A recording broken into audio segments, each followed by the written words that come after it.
I'm back. How's it going? Yo, what's going on here? Hello, matey. Are you melting like everybody else? I am, lad, yeah, I am, mate. I've just come upstairs out the way 'cause it's too hot downstairs. Yeah. I know Yeah. heat rises as well, mate, so it should be warm up here, but I've got aircon in my room, so... Oh, right. Okay. Well, I've got a fan going, so you might hear it on the mic here. Let me just move it a bit. Yeah, I've got put the aircon on in the room here, mate, so it's like a little icebox. Yeah. Oh, that's good.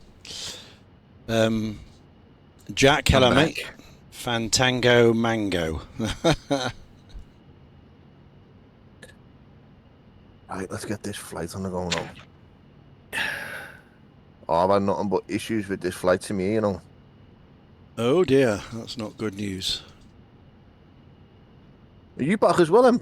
Yeah, I just got back. Yeah, had to make a emergency appointment for tomorrow at 11:30 because it's the only free one to have. So at least I got an appointment. Well, that's good. For Just you? have to. Yeah. I just have to try and take it easy for tonight.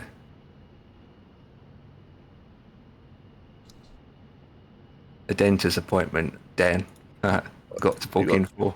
You got today? Yeah. We've spoken to someone on the phone, and he said that it could be a adult wisdom tooth coming out. Mate, it's going to cost you a fortune tomorrow, you know. 60 at 10. Well, he said that the how they do it is it's I booked an appointment in, and it's a standard charge of 50 quid for a a checkover for an hour slot. So he will go through, scan, look, and all that jazz, and then he will tell us what the results are, and then we have an option after that. Yeah, but I'm saying going to see them on a Sunday is going to cost you a fortune, lad. Doing it doesn't mean we'll be happening tomorrow. No, going to see that dentist tomorrow is going to cost you a fortune. Yeah, 50 quid. Exactly. And you might only be in the friggin' room for fucking half an hour.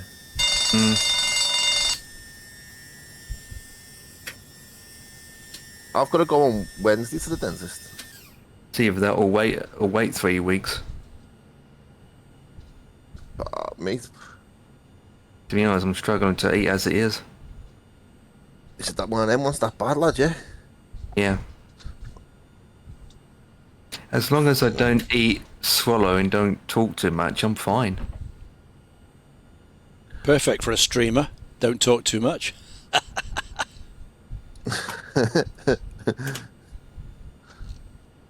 Is the tooth loose, Emp?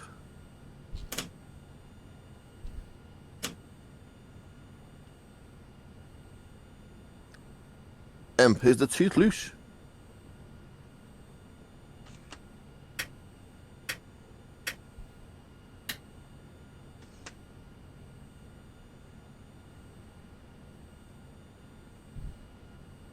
Just don't do what I did, lad. Don't go for fuck. If he says you need root canal, lad, just get him to pull the thing out.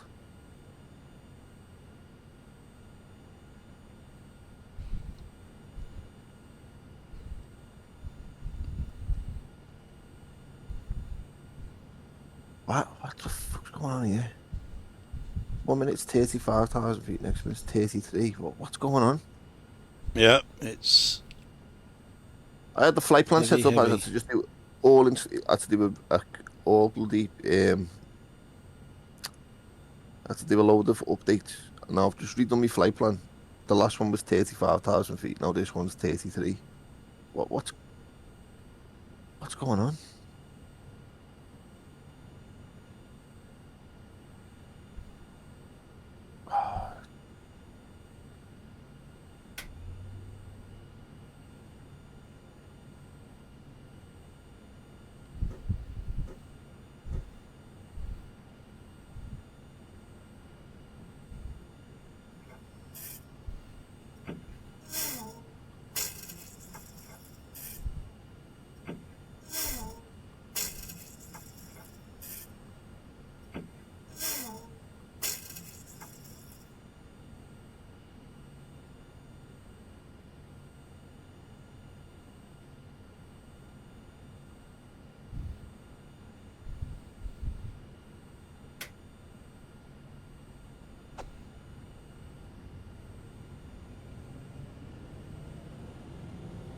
Clear prop.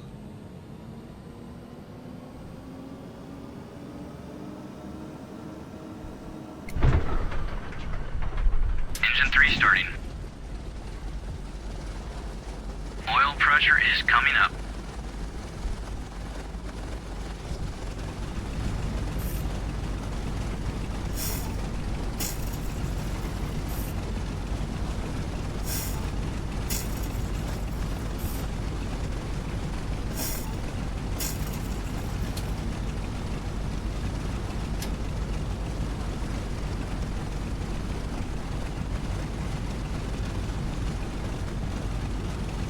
Clear prop.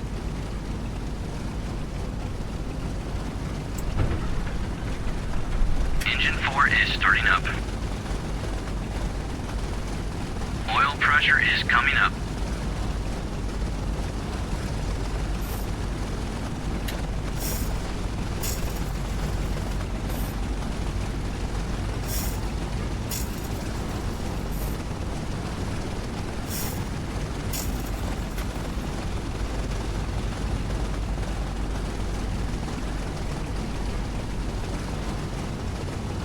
Clear prop.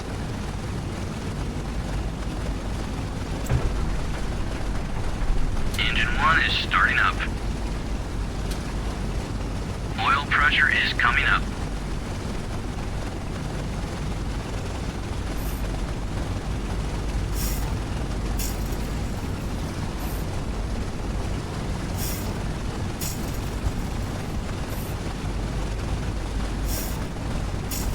Yes, Jack, onwards. Yeah. We're off to Regensburg to the Messerschmitt factory.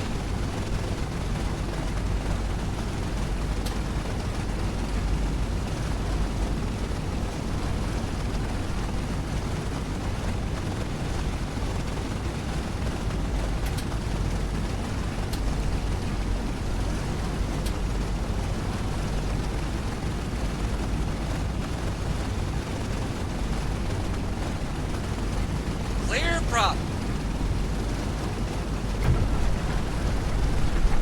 Engine 2 starting. Oil pressure is rising.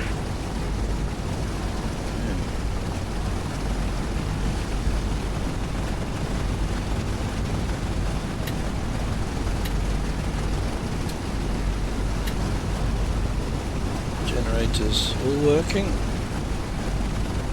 It is, that's all done. Engine 1, 2, 3, 4. All the volts are good.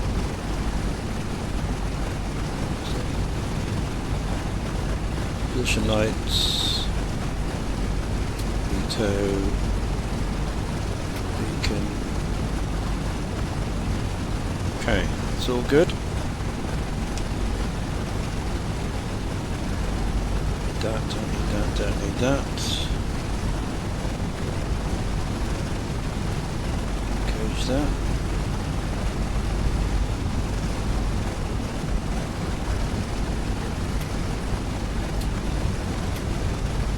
Boost can come off.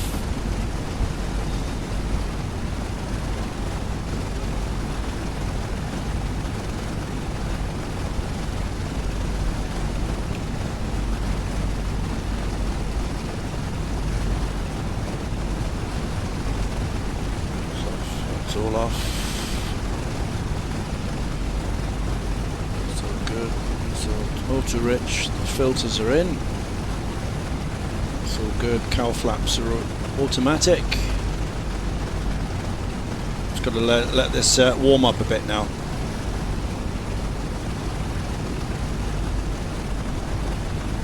And then we can get going.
Jack, 300,000 channel points. Woohoo!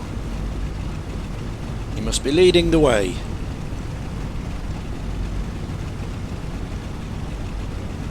Leading the way.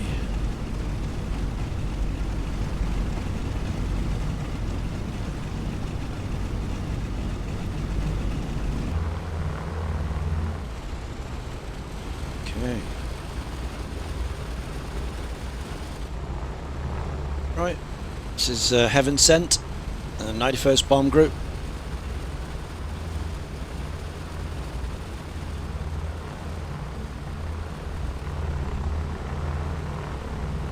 We're off to Regensburg on the big week.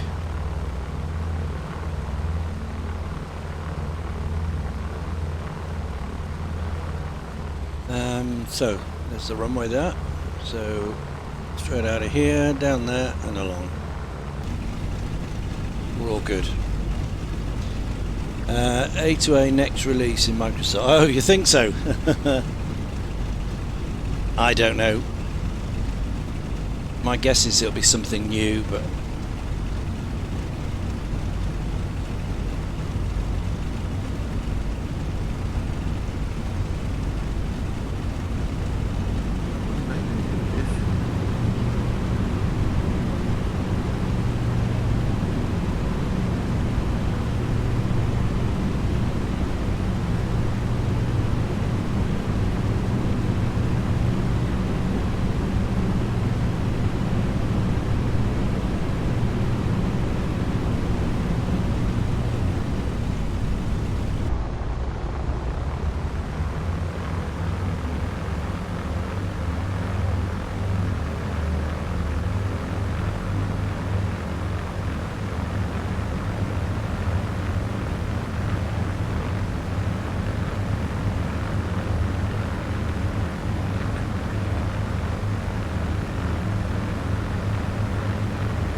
RPM.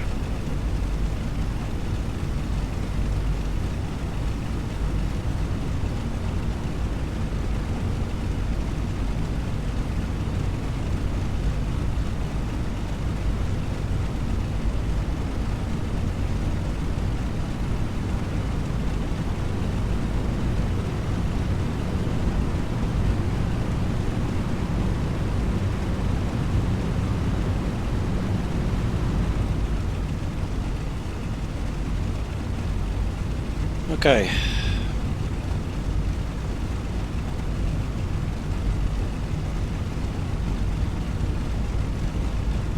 Landing lights, formation lights, fuel boosters, cowl flaps, that's all over.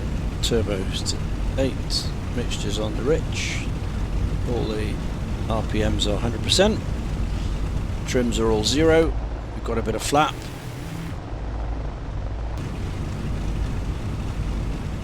We don't need that much. I think, did it say give us a bit of flap on the takeoff? I can't remember. Flaps up. Oh no, it is flaps up, we don't need them. Flaps are confirmed up. Flaps up. Lock tail wheel. Okay, that's what I need to do. Tail wheel. It's down here. we are. Tail wheel locked.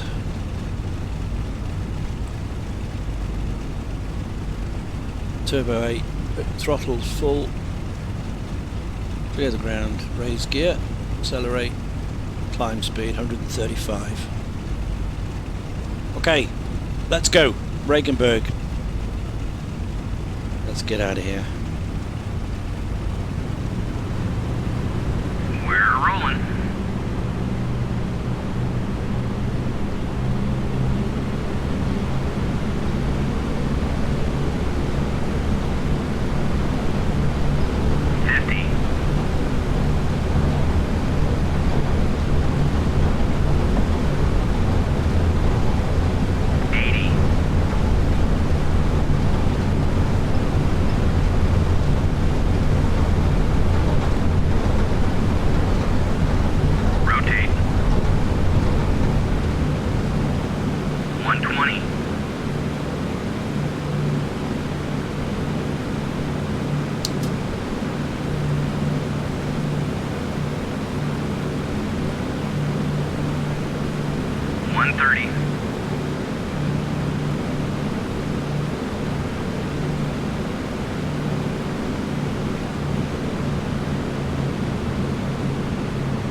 The tail wheel is up.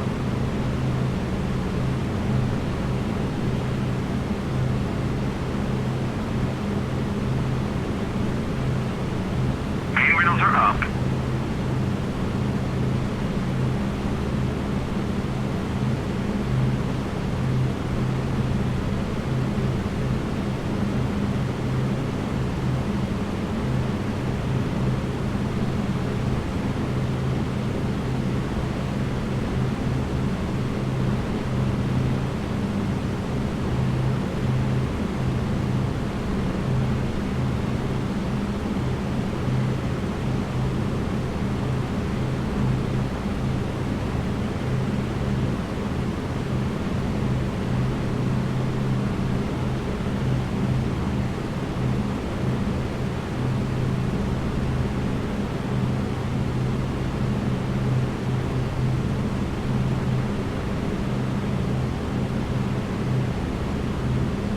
The engines are getting a bit warm.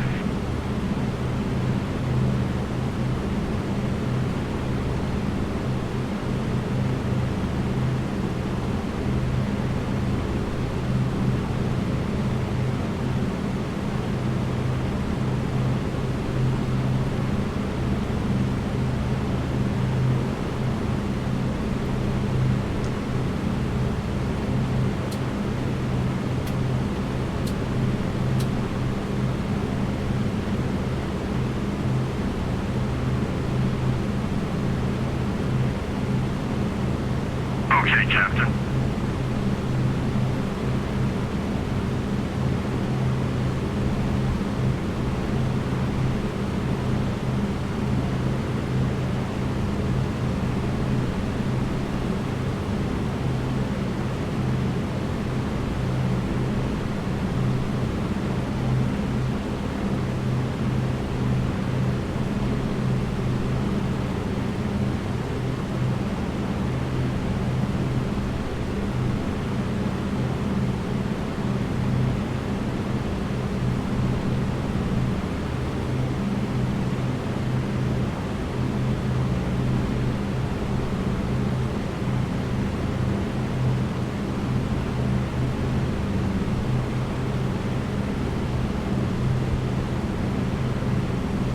Back again. Yay! Welcome back. How's your flight going? Looks like you're still happening. Yeah, still there, still one piece. That's the main thing. Yeah. Grandfather was getting a bit uptight.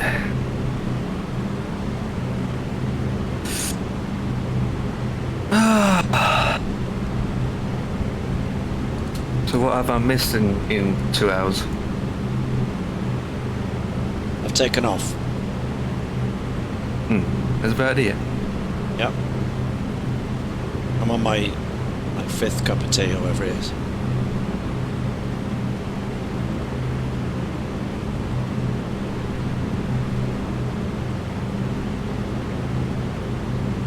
How do you do that, Ian?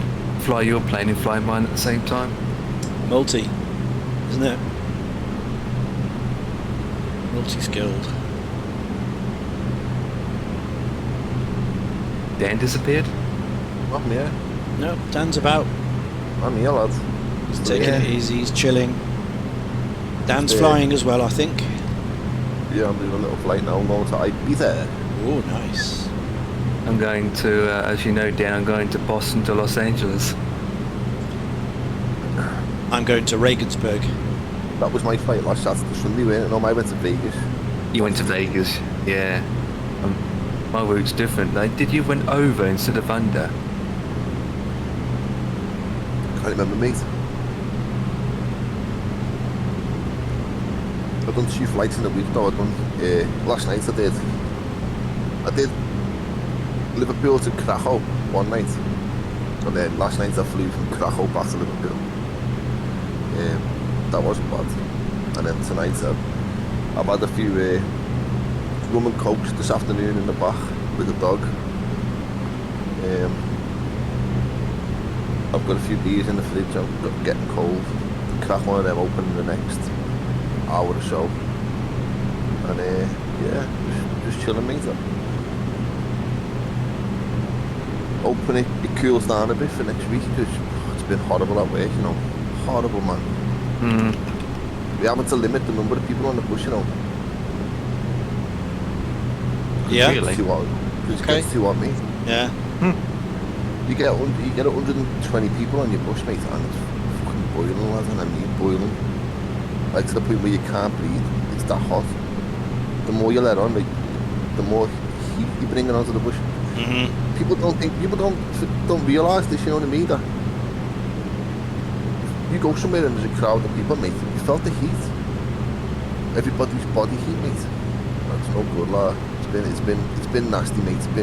Yesterday was fucking horrible, mate, and I mean horrible.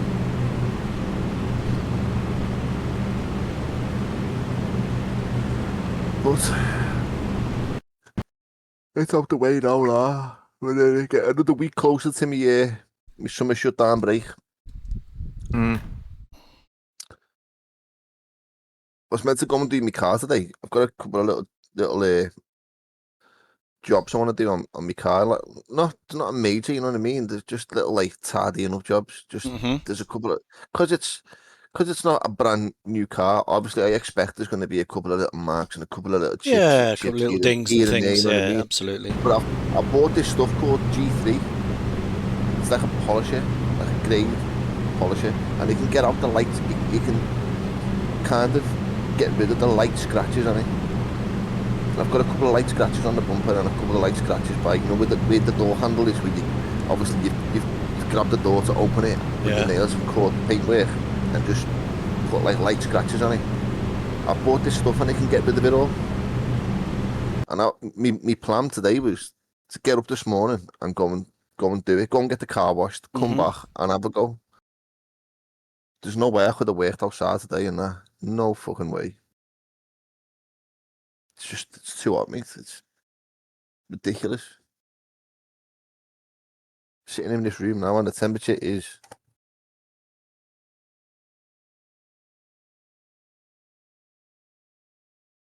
Let's go. That's not bad. 24 with the aircon on. 24. I got 34.9 in here. 34.9. Go down. I'll go downstairs and let's get a drink and I'll find out what it is downstairs. I'm 30.1 at the moment. Mate, it's ridiculous, mate. There's no need for this.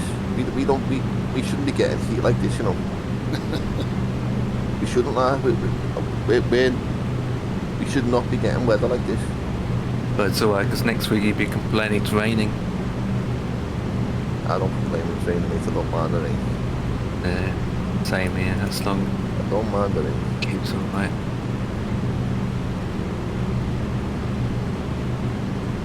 I wasn't going to do this flight, but I'm doing it because I booked this like 2 weeks ago. So, but so far it's not too bad. It's not too bad.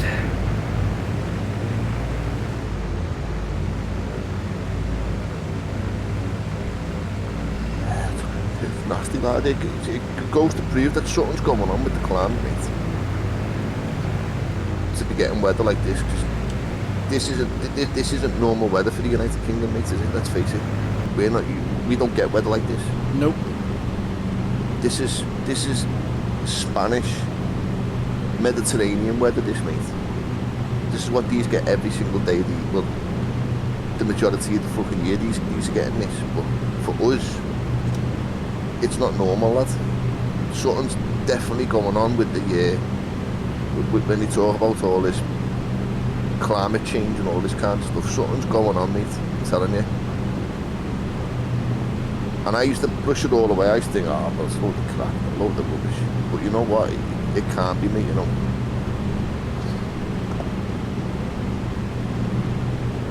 And these planes don't help, mate, in the skies.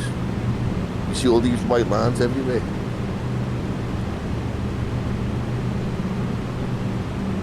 Yeah, I do too, in my area. It's bad, mate. All them white lines, mate, is poison, you know. It's pure poison that they're putting out into the sky.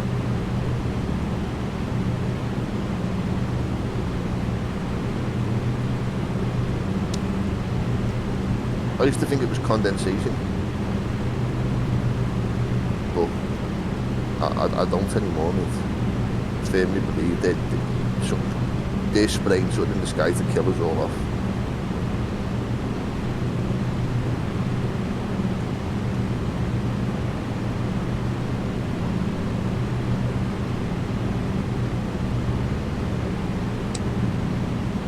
Oh well, at least the school holidays coming up. So is your tooth loose end? No, it's no, all my teeth are fine. It's the gums, especially the back one. Basically, the gum's going over the tooth. So you see half a tooth, and then you see a massive bulging of gum, basically.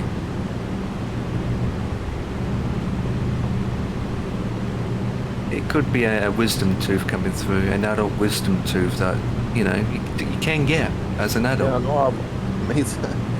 I've been down. You probably had it, yeah. Yeah, I've had it. You had it yourself. So, because there's a couple of options, but until it's all guessing game for me at the moment, so it's no good saying this and that until you get a specialist to take a look at it. But my thought from looking online is they can cut the gum away and keep the teeth there. Cut the gum away, and then, you know, put it into shape. He won't do that, lads. He's going to probably look at you tomorrow and say, here's a load of painkillers, see you in 6 months. God, that's what they did to me, lad. Take these painkillers and I'll see you in 6 months. That was it. And then after 6 months, did they get a piece of string in the door? No, mate, it just calms down after a bit, you know. It just calms down, mate. The worst mistake I did was get that root canal.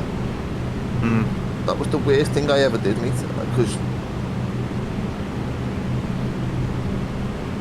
I have to pay when I go to the dentist, mate. I have to pay when I go to doctors and get prescriptions and all that kind of shit. And when I went to the dentist and I paid for the root canal, I was like, sound, is this going to work? He was like, yeah, this will work. Okay, pay for the root canal, mate. 2 weeks later, I had to go back and he ripped the tooth out. And I didn't get any money back for the root canal. And I had to pay again to get the tooth pulled out. Mate, it's a rip-off, you know, I tell you, mate, we just ripped off. Well, to be honest, I'm pretty lucky with my teeth. Last time I seen a dentist was 20 odd years ago. Well, that's not good, then. No, 6 months. You need to go to the dentist every 6 months, lad. Minimum. Regardless whether you're a good or not, you need to go to the dentist every 6 months, lad. You've got to. I haven't been to the dentist in a very long time. Well, there you go. Last time I've been to a dentist was when I was a kid, and I had to have a refuel. One of my tooth, I should say, got a hole in it, and so they use a special. I don't know what the material they use to, you know, to fill it up. Every 6 months, you go to the dentist, lad. Every 6 months. unless you've got problems, and then obviously you'd have to go and see him before then. But routine, mate, it's every 6 months you go to the dentist. Yeah, and then the sort of problem you're having now, I don't say won't occur, but chances are very, very unlikely because they pick things up before stuff like that happens. Absolutely, mate. Yeah, like I said, I haven't been I'm on a 4-month. 20 odd years. I'm on a 4-month schedule to get a hygienist and a checkup every 4 months. That's what I've got on Wednesday. The hygienist and a checkup on Wednesday. Yeah.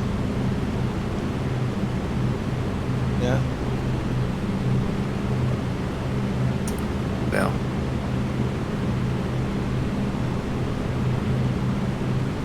God, another appointment I've got to do.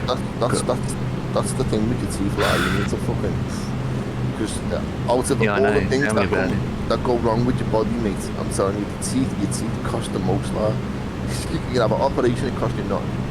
You can have all these other things wrong with it, cost you nothing to get yourself sorted out. When it comes down to your teeth, mate, it's big money that you need to be paying. So that's why you go to the dentist every 6 months, lad. That's really £27.50. That's all it costs, £27.50. Depends where you go, I suppose. No, that's the standard charge across the country. So when Ian goes, he'd have to pay £27.50. When I go on Tuesday, I'll have to pay £27.50. And then if you need, mine's then you pay more. Like an insurance deal. It's a private healthcare Bupa thing.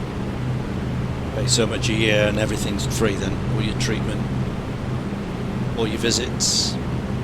That's what Tommy's got one of them, you know. Yeah, I say free. Obviously you pay for it. I forget how much it is, like a month.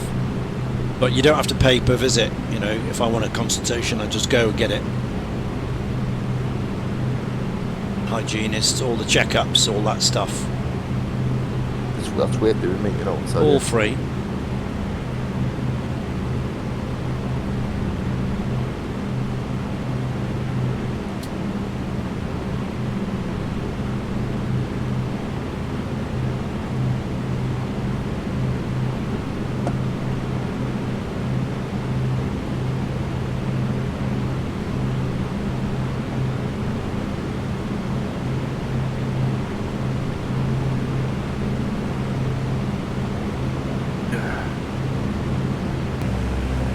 This week appointment week. Got appointments after appointments.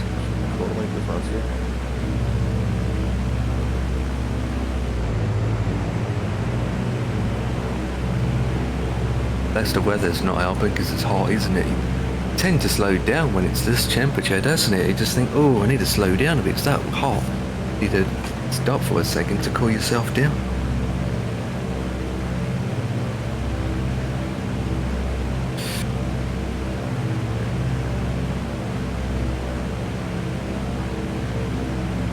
Who's not calling you? Tower?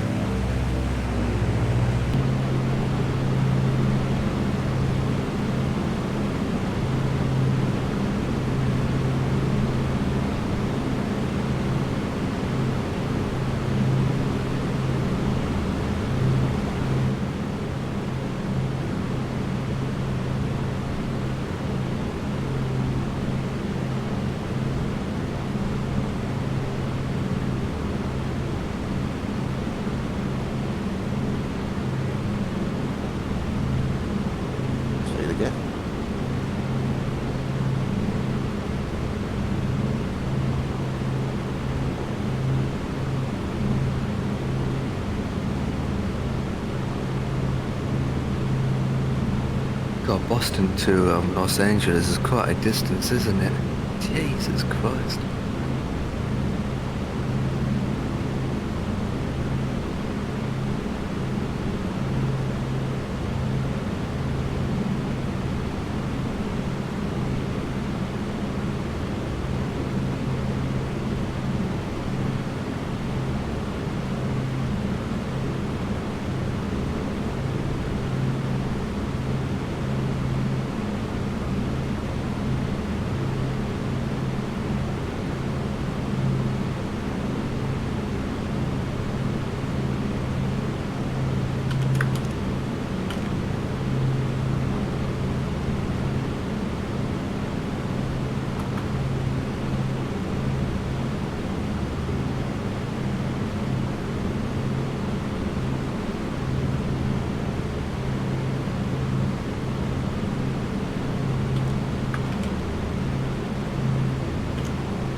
Empire's got 552,100,000 points. 552.1k. Look Yeah. at that. Yeah, I've got loads of points. But that's not the highest on your channel. On my channel, it's unlimited. Well, as a streamer of your own channel, it is unlimited. Yeah. Is that your points on your channels, or what you've got, your own points? Yeah. Oh. As a streamer, you get unlimited points Oh, okay. on your own channel. On your own channel. Everyone else have to collect points. Uh-huh. And how do you Wonder work? how many How do you find out how many points you've got? So where you got the text message box is, you got loads of icons all over the place. So it's below that it would say channel points, where you've got your bits indicator and your channel points indicator. It's on the bottom from the left next to the chat settings cogwheel. 0 bits and 0 channel points. Yep, that's on your end. What about my end? Well, I don't know.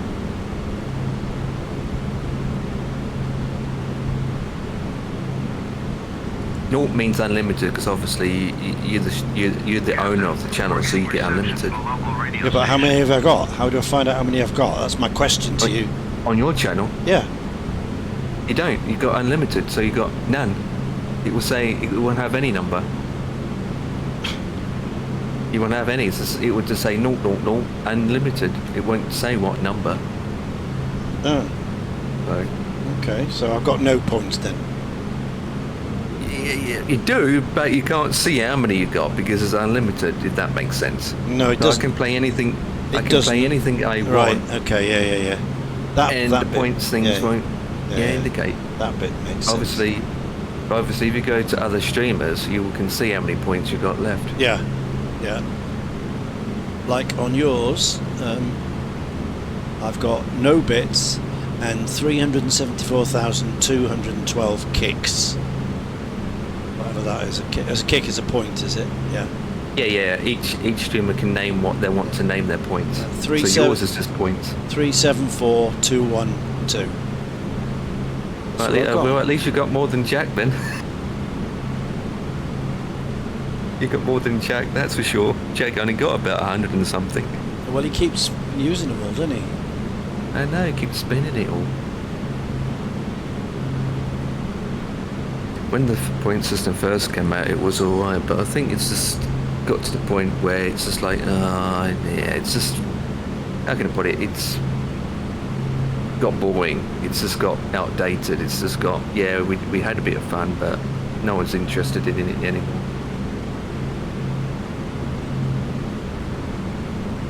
Now, at least you've got things on your channel to spend. I haven't put anything on mine. I haven't done anything. Yeah. It's just whatever Twitch gives you. So, I don't know what that is. What do you spend it on? Who knows? Down to you, whatever you want to put in, what allows you to do. Yeah. Well, I've done nothing, so there's nothing to spend. Yeah, like, I know some streamers do, is they set one up called recommend me a flight. Mm-hmm. So you can get your users to spend, let's say, 10,000 points, Yeah. and then they type in the airport, and then they recommend you a flight. So then they put it in the text box, Yeah. the information, and then they send it, and then you will see the message saying, Jack recommend me to do a flight from Bristol to Lanica in the DC-10, Yeah. for example. Okay. So they suggest flights for you. You don't have to do them. They can suggest You flights. don't have to do them. They can use their points to suggest a flight. Flight.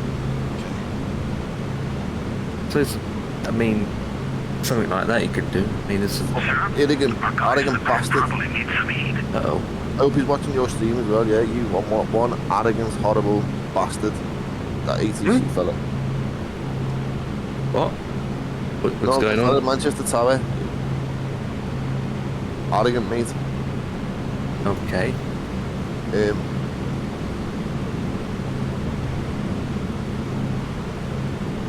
Couldn't wait to get shut again, you know. Couldn't wait to get rid of you. Because I'm a Scouser, mate, and Manx don't like Scousers, that's what it is. Oh, one of those lot. That's what it is, man. Yeah. So he was down your throat even when you just spoken to him once?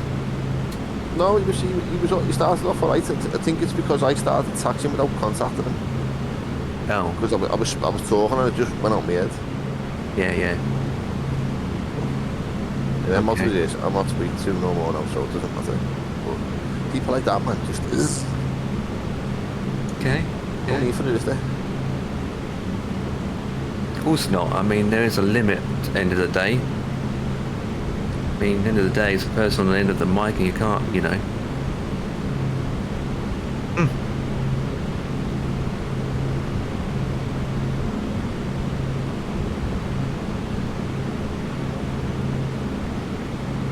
That's the reason why Captain Eddie doesn't do VATSIM anymore.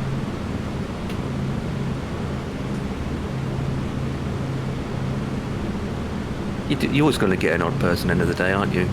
No need for it, mate, don't, you know what I mean? Fucking hell. Come on here, just don't make it like VATSIM, well, freaking hell. It's full of people like that on there. As soon as this goes like VATSIM, mate, I'm out of here.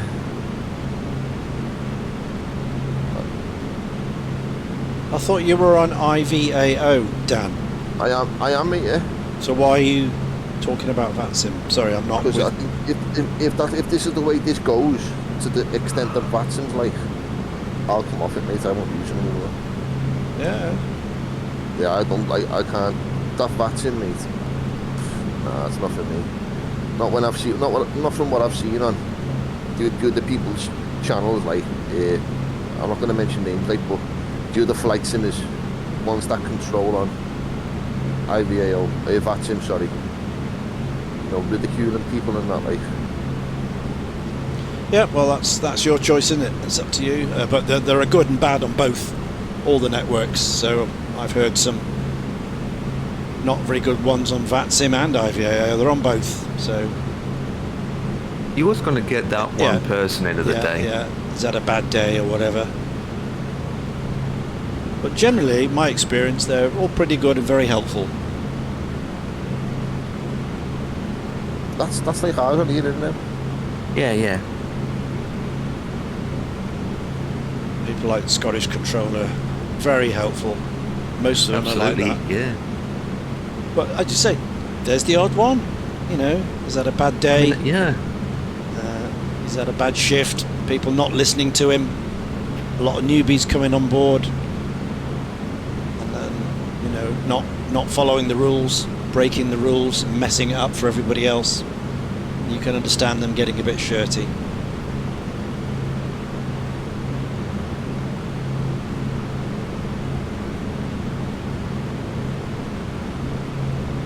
But there's no excuse for being rude, you know. They're trained for that. No, I mean, they're trained limits. for it. Yeah, they're as trained for it. Because I've been down that road as you know, I done some ATCing as well. I know. On the network. I know. So I've seen both hands what it can be like. Yeah. So I seen situations where I had people that being pilots being angry at me as an ATC as a newbie. So it can happen to pilots being douchey against ATCs. Yeah. So it can be vice versa, especially if you're an ATC and you're trying to learn. So it can happen. It's just that sometimes, then again, only experienced people that has the knowledge and the hours and the exams being passed that can do bigger things, where it can be a little bit complicated and hard, especially if it's one ATC with about 30 people in their airspace. That can be a hard job. There shouldn't be no exams though, mate. It should be, alright, I get people helping you to learn how to become an ATC. I get that. But you shouldn't have to pass an exam. For fuck's sake, it's not real world shit. It's a fucking game. reason why they have that in place, which is understandable, is if they're doing events, especially on VATSIM, is they're not going to have just a random person taking on that role. When they do special events, special VATSIM across Oceanic, they're going to have a huge amount of traffic. Like you and I might be joining along with 150 other people flying planes. And so when they look at ATCs, they're only looking at people with the most experience to take on that role. It's no good having someone that's only have 2 hours and I get on, that, on, mate. on it. And I get that. I get that, mate. But like, come on. You sit exams in university and school, mate. You don't sit exams on a frigging flight game. We didn't have to sit an exam to fucking fly these things, did we? We have an option to do so, but no. Don't Exactly. have to. So We don't have to. There is train to people, rank- yeah, I get that. Train people and then Yeah, put there them is through like a little. AVIO does have a ranking system for pilots to go through, but we've got a choice if we want to do that or not. That's an option. ATC haven't though. They've got No. to do the frigging. Yeah, if with ATC, if you want to move up, like from ground, from delivery to tower to center to approach, you got to go through the works to move up. So right now, I can't go. For me, I can do ground, I can do delivery, and I can do tower, but only in selected airports. And if I want to continue, I have to go through the next steps of exams and all that jazz. If I want to continue. So right now I'm very limited what airports I can do based on the amount of hours and ranks. But I can do East Midlands, I can do Stansted. Well, I can't now because I lost it all because I'm only 2 years if you think about it, so I can't remember as much now. But It's not long since you've done it. yeah, if you think about it, it has, yeah. I feel like 2 years ago though. It's been close to 2 years ago since I last done ATC. Nathan, you were doing well on it, lad, as well. It's just them. I did that, yeah. Wheels it, mate. To be honest, it wasn't my thing in a way. It wasn't my thing. I preferred to fly, in my opinion. I got to the point where I was enjoying it, but it wasn't. Even though I was enjoying it, it wasn't my go-to thing. I'd rather just get in the plane and fly. And obviously, when I was doing ATC, it comes with a lot of. How can I put it? A lot of stress behind it. A lot of boxes on top of you. So there's a lot to deal with. I could train you for a small fee. Seems legit. Small fee. No, I did enjoy doing ATC, but it's not my thing. End of the day, it's not my thing. It's like a Scottish controller. He loves doing ATC. It's his thing. He rather does controlling than flying. But it's his thing. He loves it. He's got the heart for it.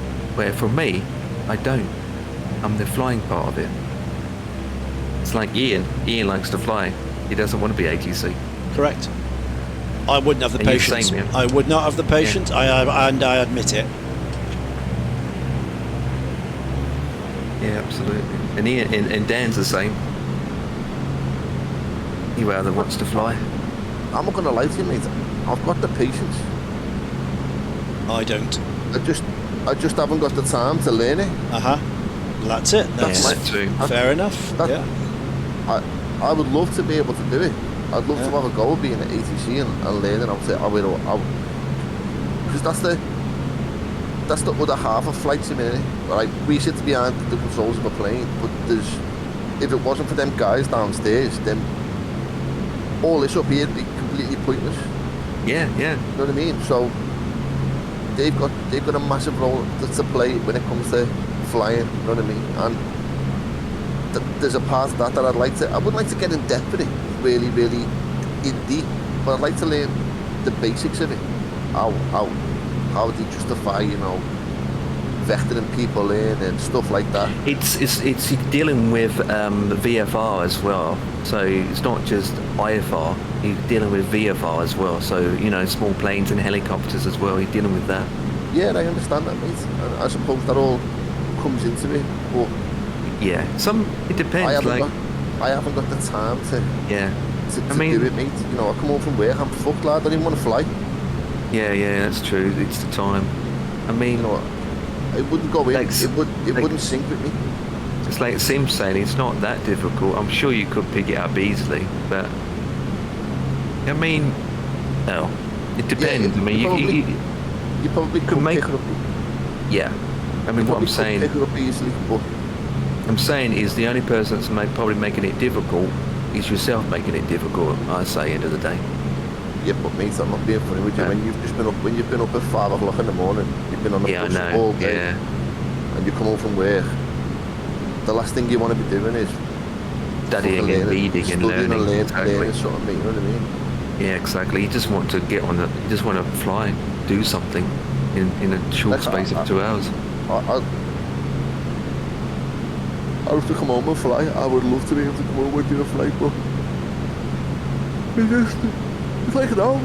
I'm yawning now. I don't even know why. As an ACC ATC, I can say I'm very grateful for all those lessons I learnt during the training and exams. Ratings and exams from my POV make a lot of sense. I've seen AC3 and ADC on center and no thanks. That's no service quality.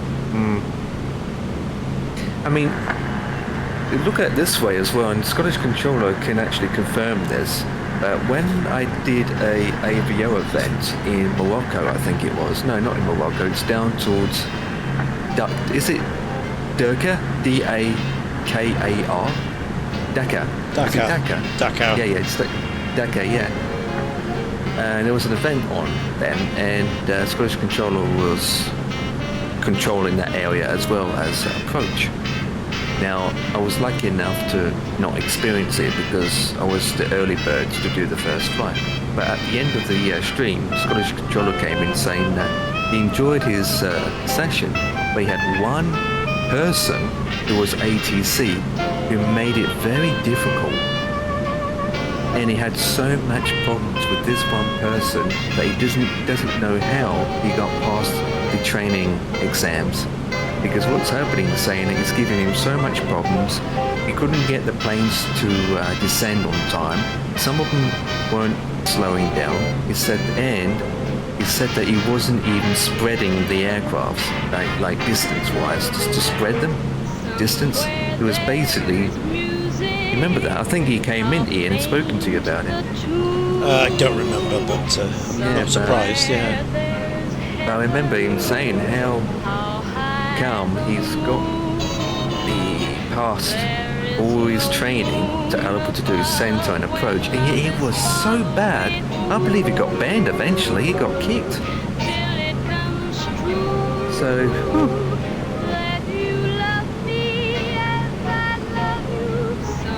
yeah, exactly. Yeah, I think at the end of the day is having the right.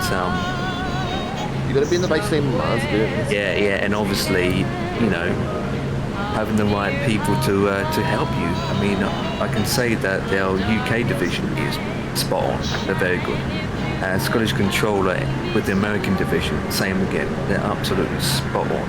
The training team of volunteers are great. And so, but I can't say for other divisions, like, you know, Turkey or France, I can't, because there's in AVOO we have divisions, so we've got United States, we've got Canada, we've got United Kingdom, Ireland, and each division has its own, you know, people running it.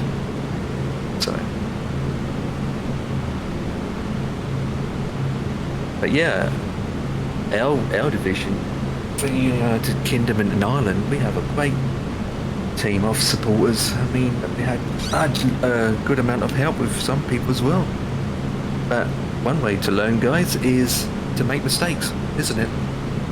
So got to learn by making a mistake, and if we make a mistake, we learn from it.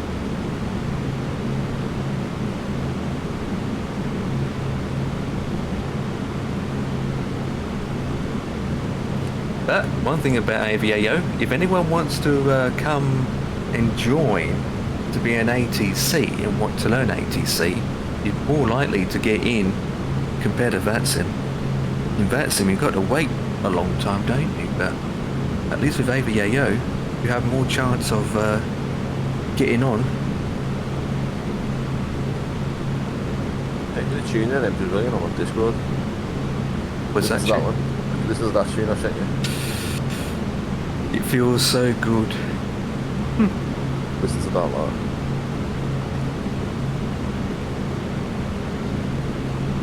Oh yeah, I heard it before. Well, when it kicks in.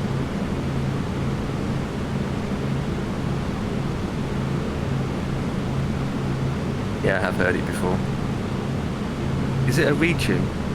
No, that's a remix, that mate. But when it, you have to listen to this in the beginning, because when that beat kicks in, mate, I swear it's naughty, you know.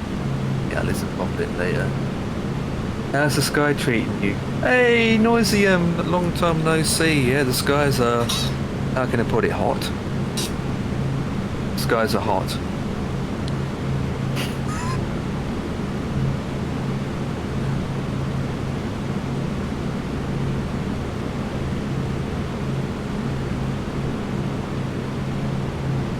Hey, we've got our first follower for the day. Thank you so much for the follow. We have Blue166 coming in. Blue! We are flying JetBlue, Blue! Look at that, Blue! We are flying JetBlue, Blue!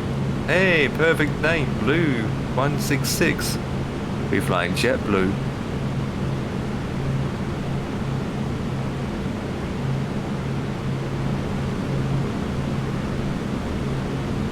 Sky is water over here. Jealous. Well, it's better than looking at the desert. Uh-oh. I don't like the sound of this story.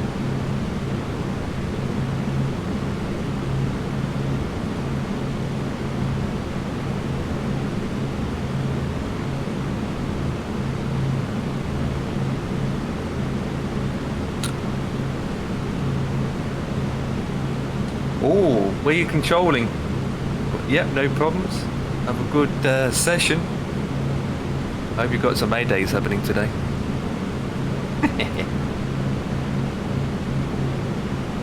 Of course, as always, of course I'm going there. I need to visit there again and make sure you're ATC on that day. It's not even a bad story, just a wild. Years ago I was living in New York City, regular flew out to JFK. JetBlue had cheapest flight, so I always flew with them. Oh, did not know that. What, the cheapest flight? Rather than Spirit? I thought Spirit would be the cheapest.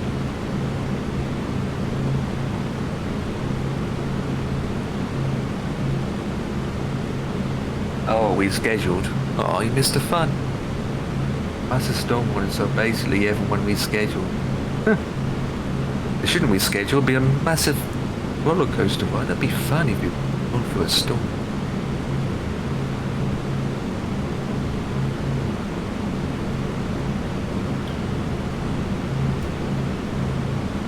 Need to look at my wife.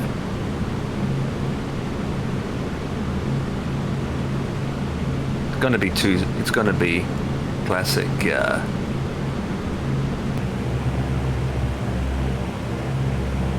that tower. Yep, 25 left.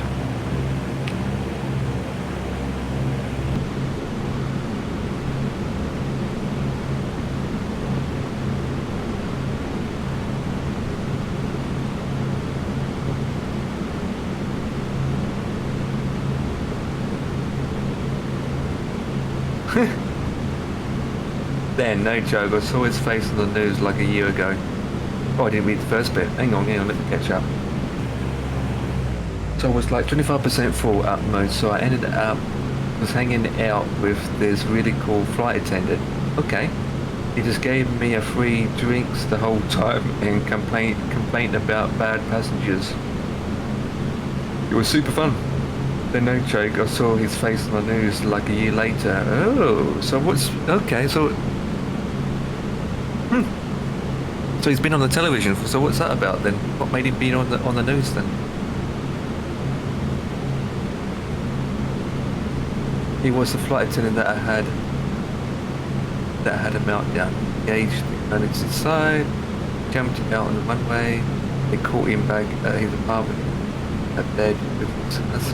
Apparently, I just something clicked in his head then.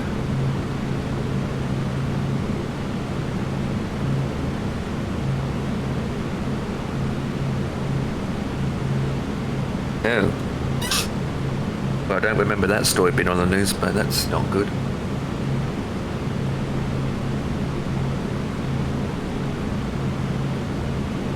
Yeah, people can change though, that's the thing. Besides, you don't really know what the person's really like end of the day. Huh. Something inside just switched on, like a light bulb just switched off. Ooh. That's not good. It's definitely not, he's definitely got fired from his job then.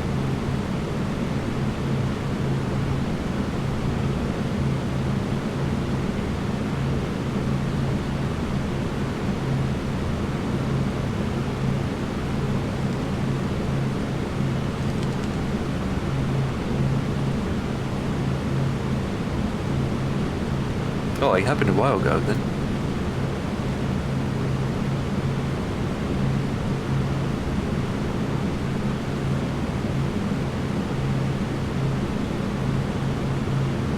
I don't even know what one way to take.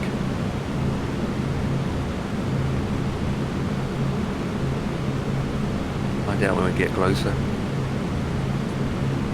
Change it anyway.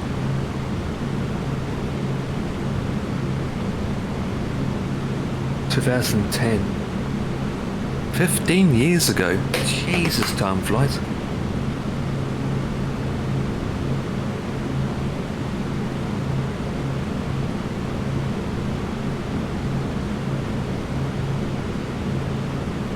Well, if it's dealing with bad passengers all the time and it's getting to him, isn't like the company or the airlines have any kind of treatment or some kind of system in place for their staff members to deal with that? I don't know.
Yeah, that's in 2001 that happened.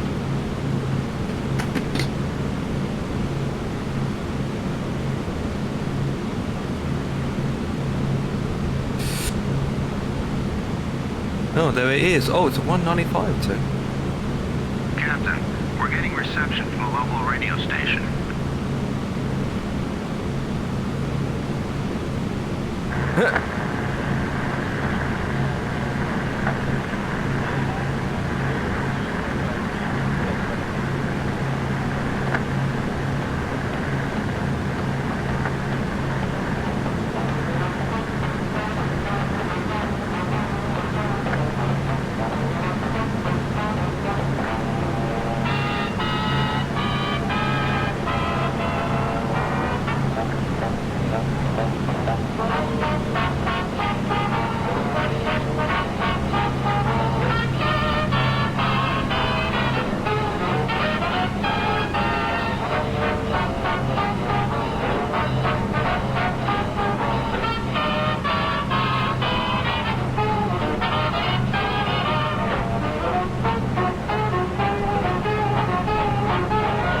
Yeah, I'm eating it now.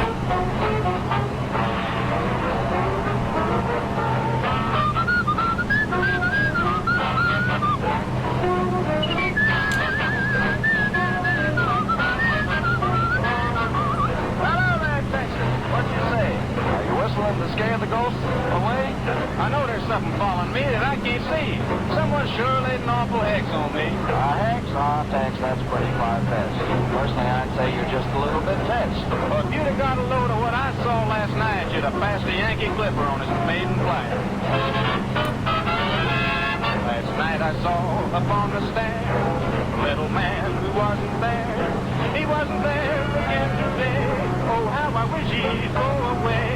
When I came home last night at 3, the man was waiting there for me. But when I looked around the hall, I couldn't see him there at all. Go away, don't you come back anymore. Go away. She used to be a pilot. And please don't slam the door. Ooh, maybe you might recognise an aircraft. Little man who wasn't there, he wasn't there again today. Oh, how I wish he'd go. You know what the aircraft's called?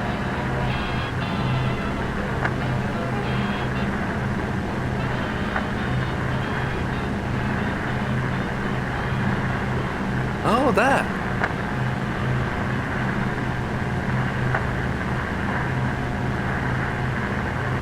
Looks like we're getting out of range.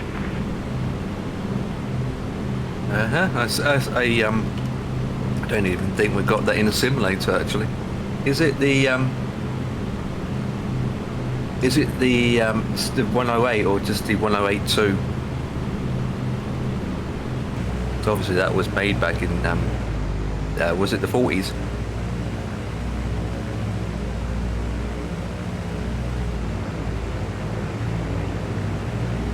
Oh, 60s and 70s, yeah.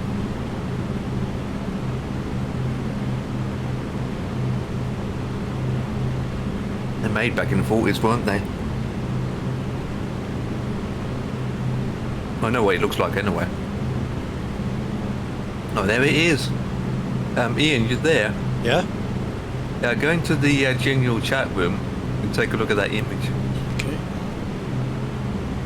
Might like it. Ooh.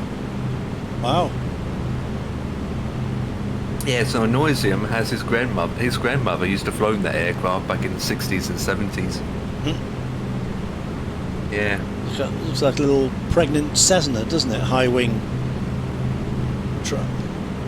Tail dragger.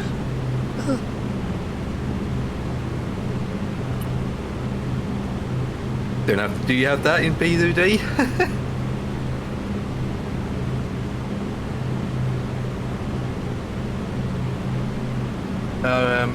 If I remember right, the frame was made in the 50s and engine was 48. Oh.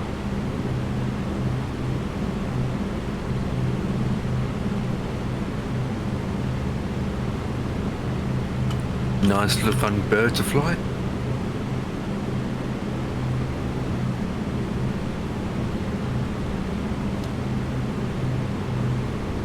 Bank Franklin, okay. I suppose had different engines that they're mounted into, I suppose.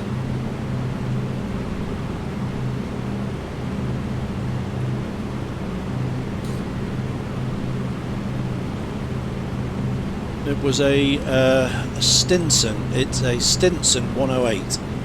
Yep, that's correct. He said that the frame was made in the 50s and the engine was from a 48. Yeah. The last owner was Richard E. Hild, Port Townsend, WA, Western Australia. The last owner.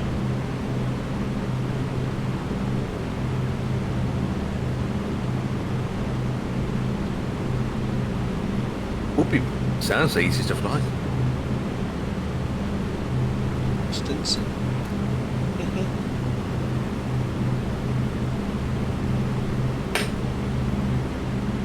That's Port Townsend, Washington State. Ah. There you go then. Washington. I'm going to see if we. I'm going to see if we can get any. I'm going to see if there's actually any models that we can get for our simulators.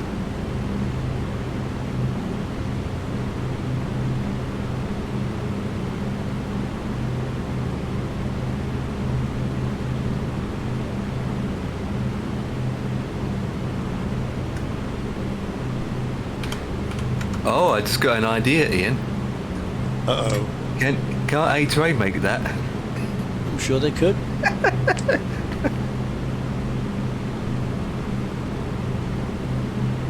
I'm sure they could. Trouble is, A2A only make things that they've got access to. Either they own, Oh, yeah, that's true. or they can fly themselves, because they like to do all the recordings themselves and all the flight modelling. Go up and do all the slow flight, fast flight, all that stuff. It's going to be tricky to get a hold of that.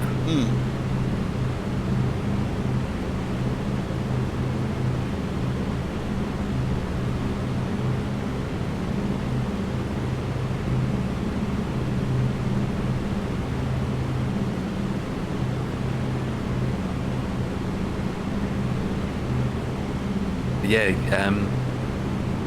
we all send a email to A2A I met a kid demanding last night. Her name was Heidi. the request email, I should say.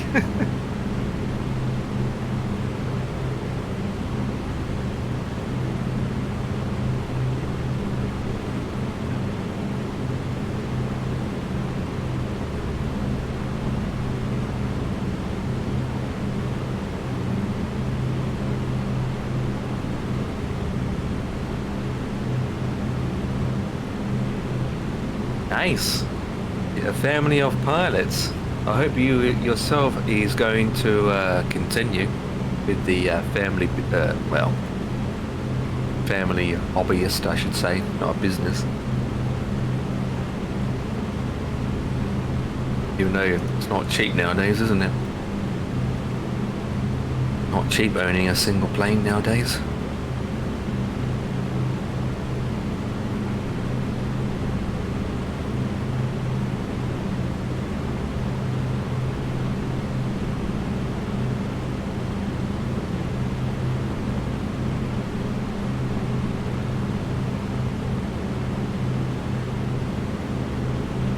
I don't have the eyes for it.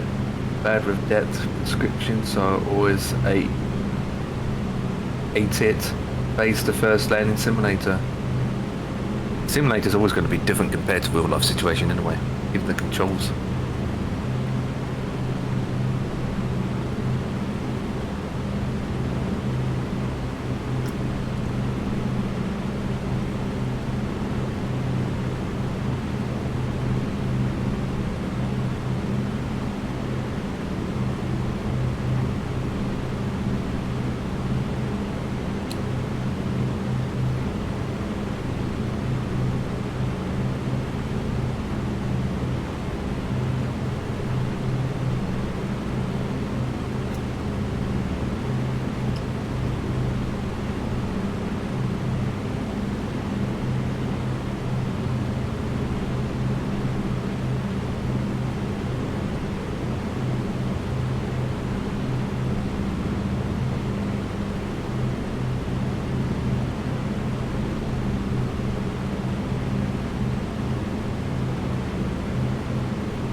Roger that, no problems.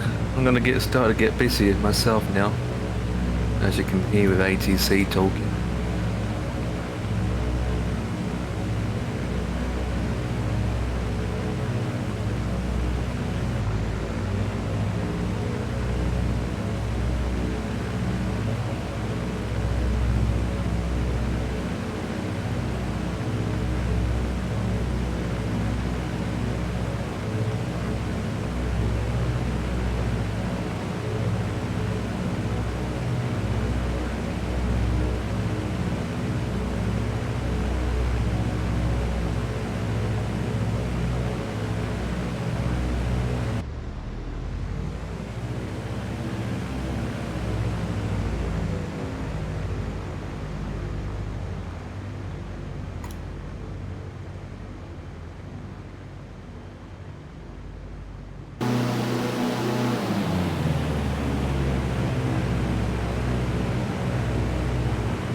Captain, I have some music on the radio for you.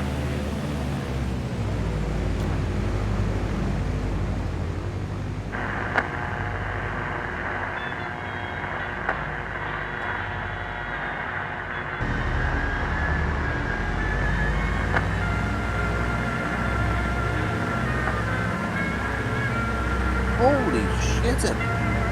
What? Just looking at what you're going into there. Look, man, hell.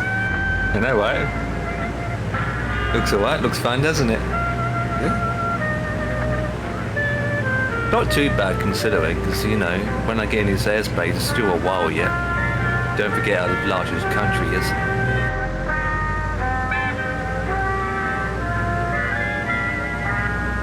Taking this time to get here.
Sorry, I had a phone call just come in then.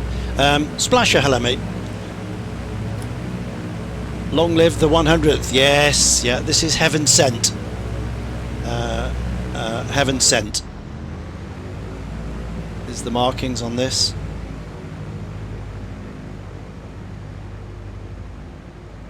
Yep, we're on the way to Regensburg.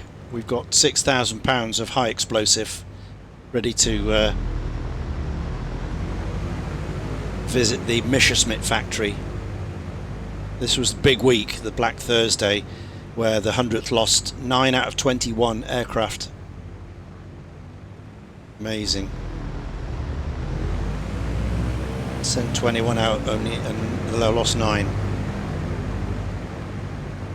Big week it was called.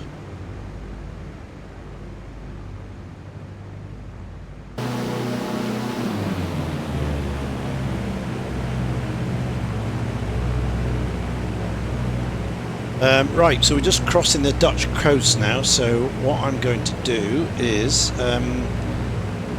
get people in their turrets.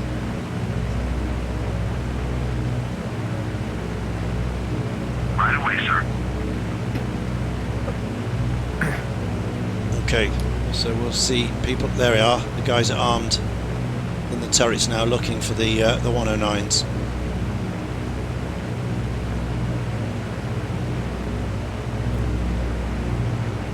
Should be coming into action soon as well. Oh, there's the bottom. He's just come alive. There he is. He's looking, scanning the skies. There's the rear. There he is. He's checking in. Waist gunners are there. Port starboard, and then you've got the bombardier one that goes in the front, but he's in there at the moment. So there you go. So they're all working now. They're all scanning the skies. So this is the Dutch coast. So we're in enemy territory now.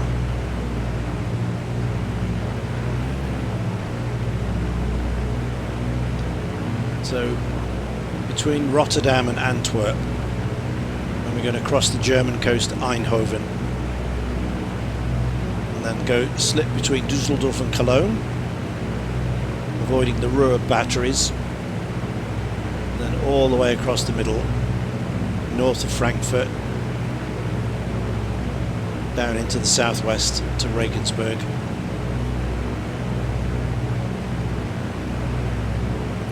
And the factory was easy to spot because it's right on the river, on the Danube.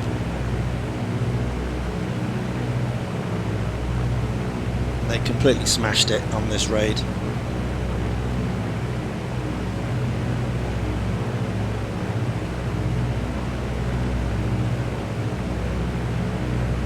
Obviously by then they'd moved a lot of the production into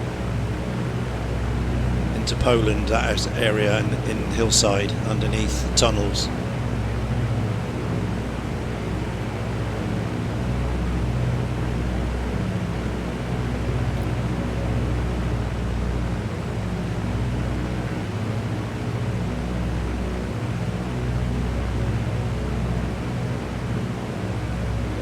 There she is. Heaven sent.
obviously completely unrealistic to have a lone B-17 flying along. It would be easy pickings for the 109s, 110s, because this thing's so slow. It flies along at 150 miles an hour, that's all.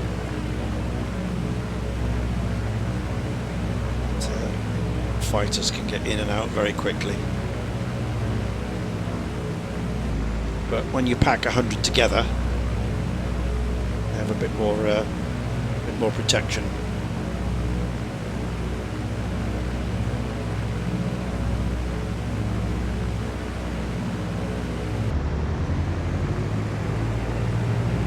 Splasher, can I post a link in chat to the 100th Bomb Group Foundation website? I don't think you can, Splasher. Not because I don't want you to, because I don't think the bot will allow you to.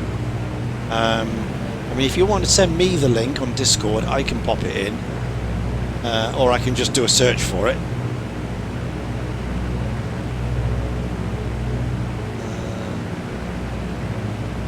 Let me see if I can find it.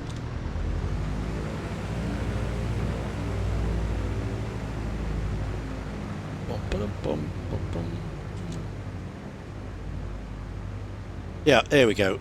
I've got it. I got it. I got it. There you go. Done.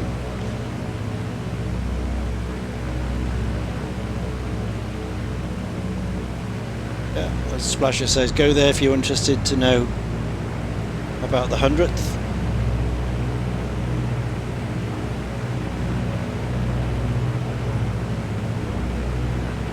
Of oh, that's a good book.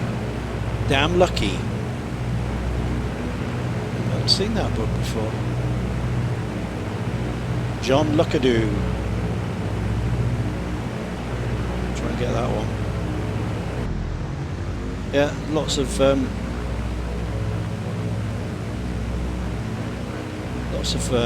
you know, nice, good resources to read more.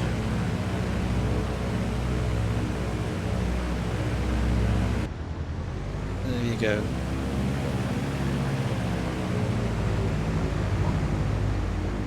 Wow, wow, wow, wow, wow. Hang on a minute, phone call coming in.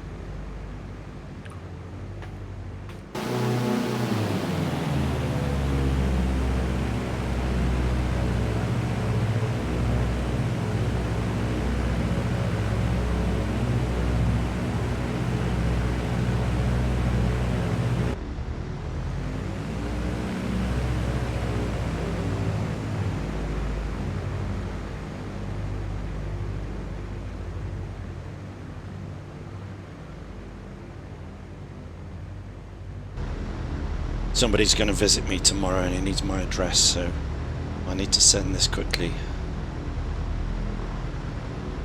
Get a hot tub delivered. No. Message. Okay.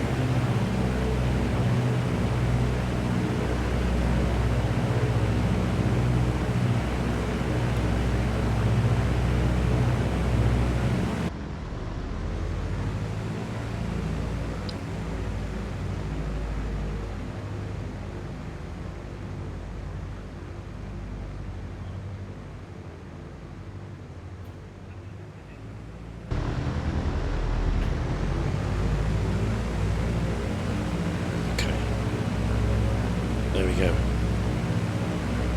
Done.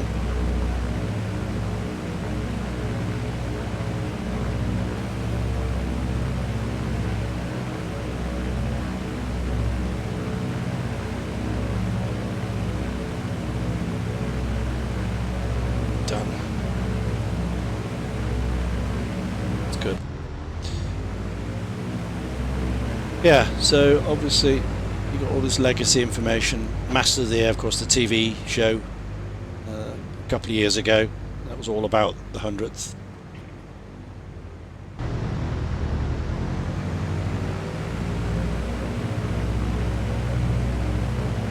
Letters.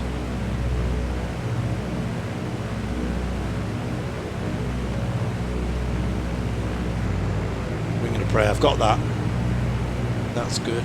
ringing a prayer.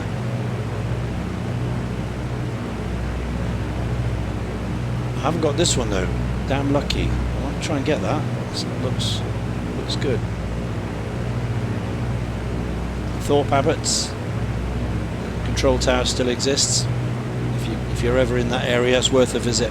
I've been 2-3 times now. Doesn't change very much. It's pretty much static.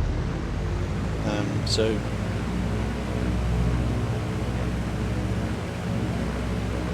I need to keep going back. Doesn't change a lot. Okay, it's a good website though. They keep it up to date. Lots and lots of interest, changes.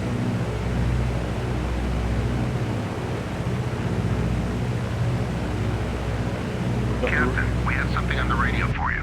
Lots of history about it all.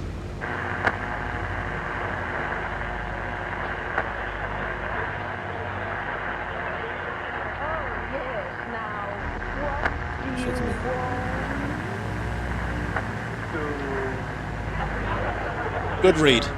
It's a good read. It's too aspirin.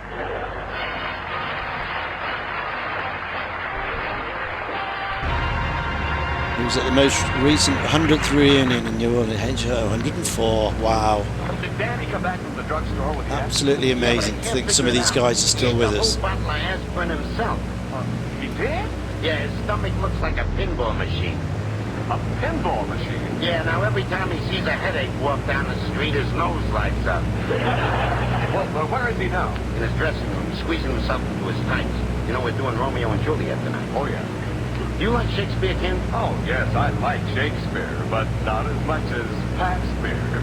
Ah, yes. As Shakespeare would say, friends, neighbors, countrymen, blend me your fears. Gadzooks. That's Ken Niles, the immortal bard of Milwaukee and Peoria. Yeah, you said it, Lionel. Again, borrowing from Shakespeare, I might say that the quality of Pabst Blue Ribbon is matchless. You can say that again. I will. The quality of Pabst Blue Ribbon beer is matchless. And the reasons are obvious. For Pabst is the blended beer. Full flavor blended from never less than 33 fine brews. Its mellow, rich flavor brings you all the taste satisfaction, all the delicious, well-rounded goodness a beer can possibly have. So order it with confidence and serve it with pride. For no matter where you go, there is no finer beer, no finer blend than Pabst Blue Ribbon. Well, Harry, it's your turn to step on the stage and entertain our patrons. Good luck, pal, and I know you'll have it, for who can resist the premiere performance of a new song, Yettica, with lovely Kitty Callan doing the vocals. Spotlight for Harry James, please.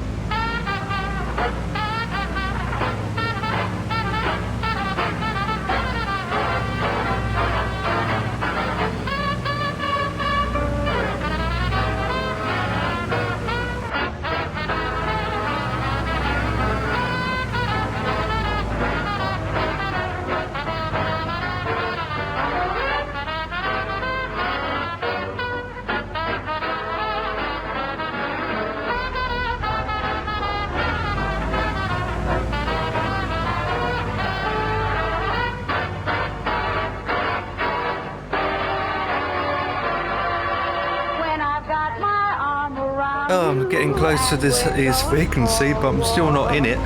No. Jesus.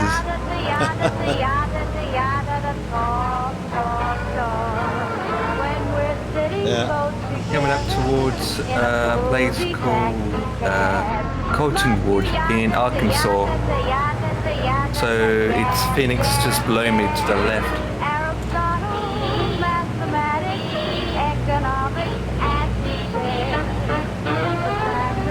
Oh, well, yeah. There's a brand new moon this evening, and the weather should be fine. If you yacht, just say moonlight. I'll politely close your lips with mine.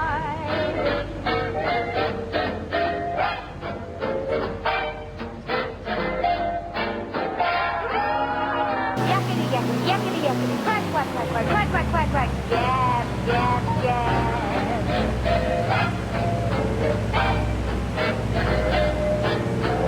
If you yakety, yakety, yakety, yakety, yakety, yakety, yakety, yakety, same old line, I'll politely There we go. close your lips with mine. Splasher's dad. Fantastic. I'll politely close your lips with mine. Royal flush.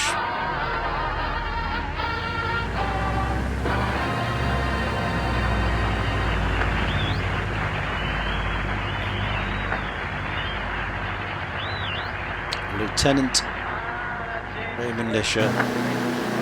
Captain. Pilot. Very good.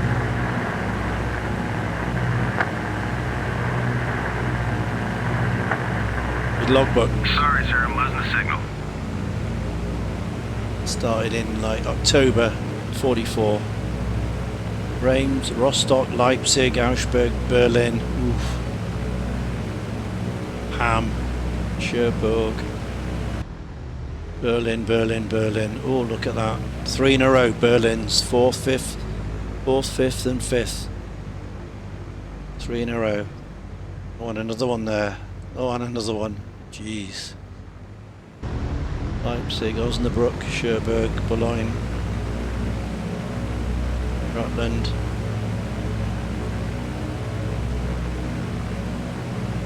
Romania, Poland, Munich, Auxerre. Oh, he didn't do Schweinfurt or Rosenberg then. So Regensburg. He didn't do the big week. Goodness for that. He did enough though. All these trips to Berlin. Jeez. Wow.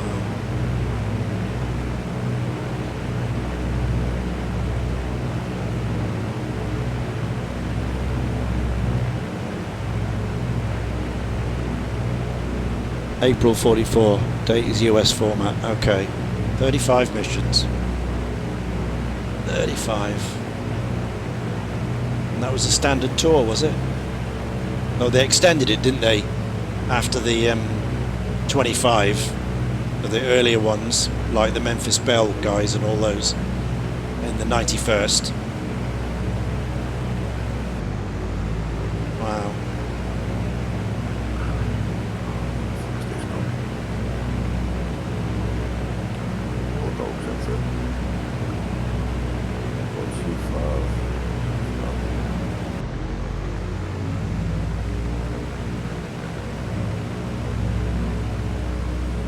Date beginning, service unknown.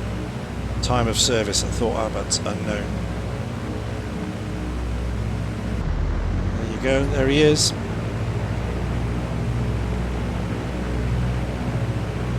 There he is.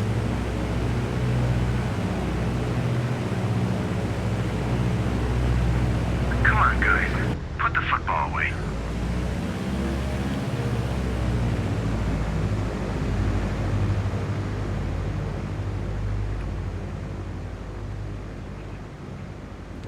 Oh, we've seen that. Okay, yeah, it's the same info, but in a different format.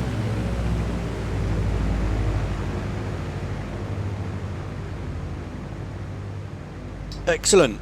Right. Well, there you go. So, as I say, lots of resources, database, missions, aircraft. Really good website. Very interesting. Good.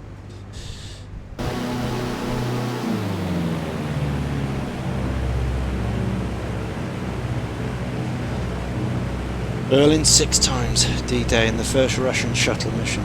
Wow. That's a hell of a CV, isn't it? I wouldn't say much on review, mate, but I'm delighted to help.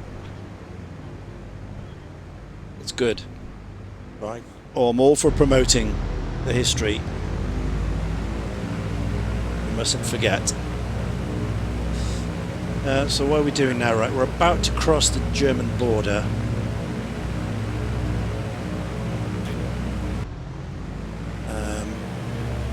at Bruggen.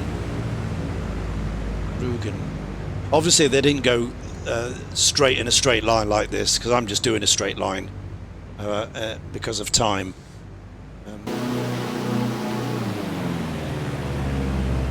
But obviously they would weave and zigzag, and they got sent out, you know, several groups of aircraft would be in the air at the same time, all going to different directions, to try and you know, put them off. What was the real attack? What was the dummies? You know, so you'd never aim straight for where you were going. You'd always go north or south and then weave in.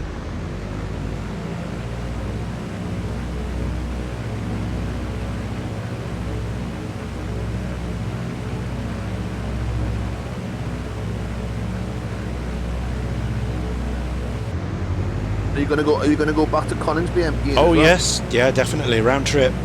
Yeah, we don't want to land in the enemy territory, do we? Yeah. I mean, sometimes what they did, they actually from here they went off down across the Alps and into North Africa on one of the missions. But that's a long way.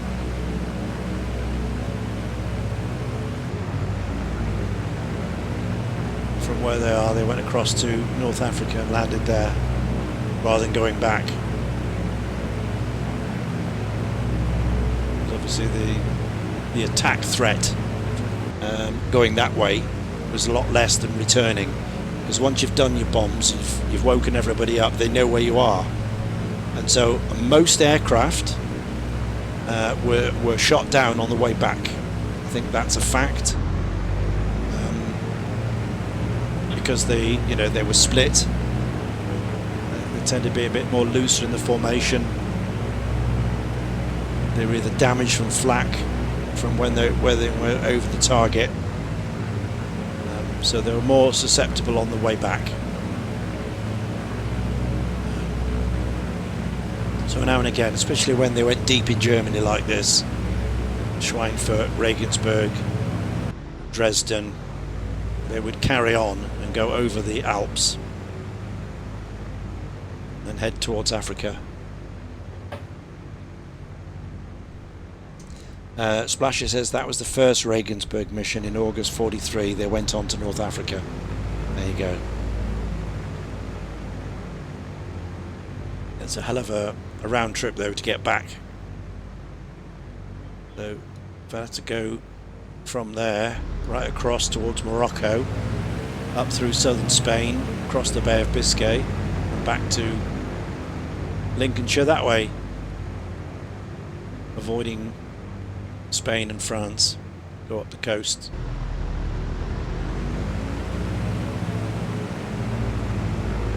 But that meant they were out of action for quite a while, you know, several days to do that. Whereas these bombers, though, were needed tomorrow and the next day and the next day to repeat all this. So most of them turned around and went back, tried to get back as best they could. But a lot of them got shot down. A lot of them got shot down. It's a high rate of attrition in the B-17s. More than the Lancasters, because obviously the Lancs flew at night. So they had the darkness as a bit more of a protection. I mean, they still lost a lot, obviously.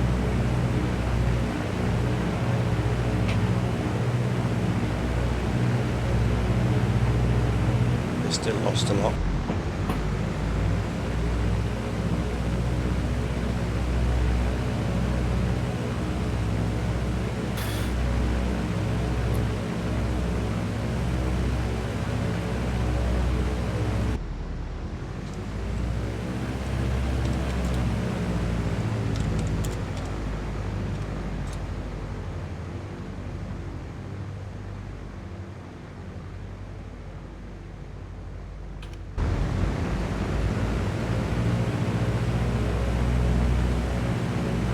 Yeah, attrition rate for B-17 during World War II was high, especially during the early years before the introduction of long-range fighter escorts.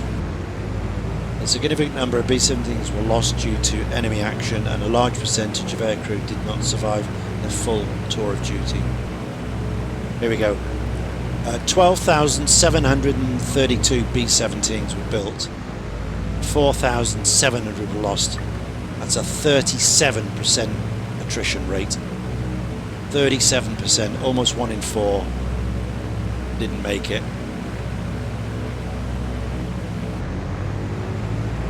A study of the 8th Air Force in England found that only a quarter of the crew completed their 25% missions, meaning 75% were killed, wounded or captured. Quarter finished. Just think about that, 75% were killed, wounded or captured. Captain, we have something on the radio for you.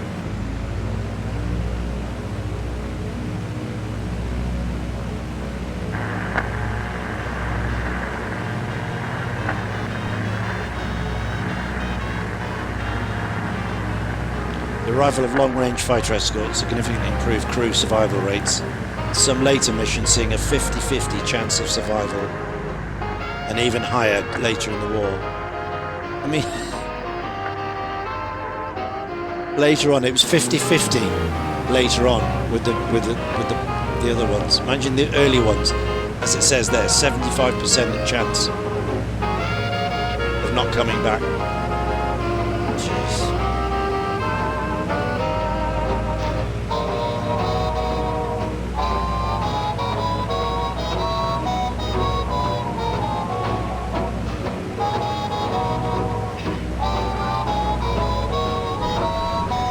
Okay, Splasher, all the best, mate. See you later. We'll be here.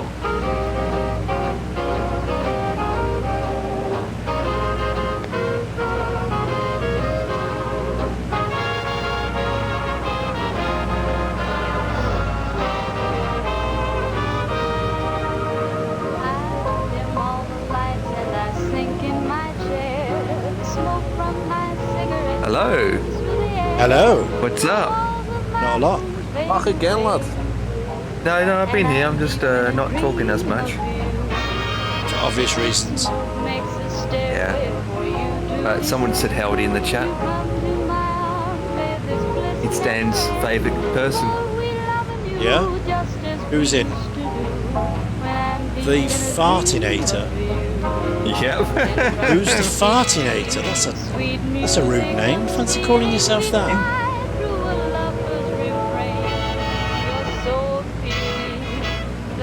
I think it's quite good, actually. Yeah. A unique name. You don't really see that name around very often. And again, other than Jack calling himself Nipple Johnson. Yeah.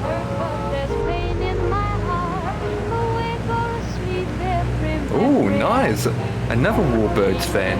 Used to be a volunteer at an air show in Texas just to be around the Warbirds. Ooh.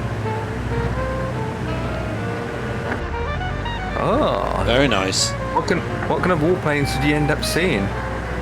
Or be around in? P-40s, P-51s, P-38 Lightnings. Nice.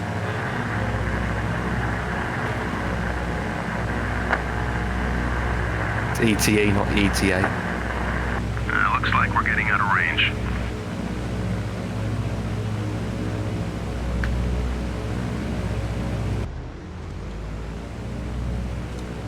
Oh, okay. Here we go, boys.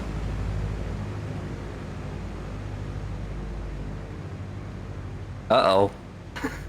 I'm gonna give you a mayhem. I'm gonna give you a rubber duck story. I'm gonna give you something unique. Let me think.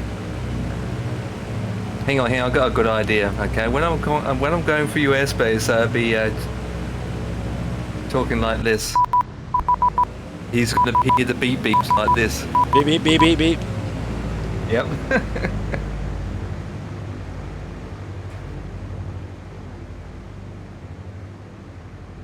B-17s, 24s, 29, 24. Yeah. Oh.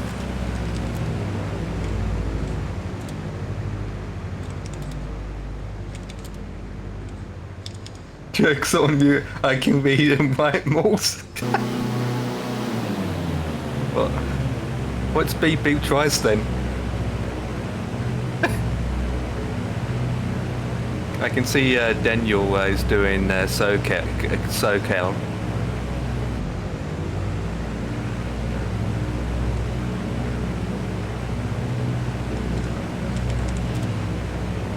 Iron Man.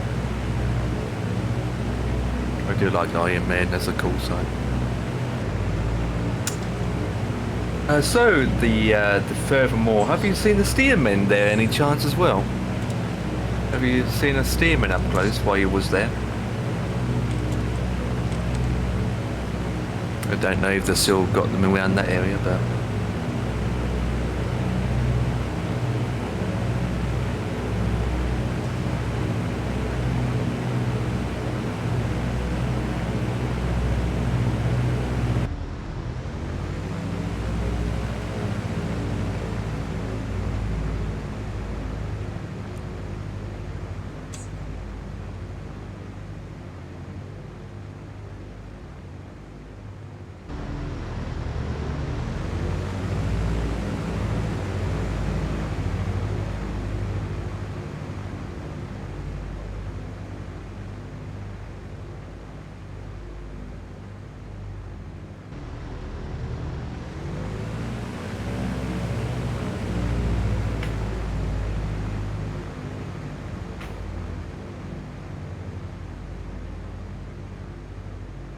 Right, I'm about to go in. I'm in this airspace now.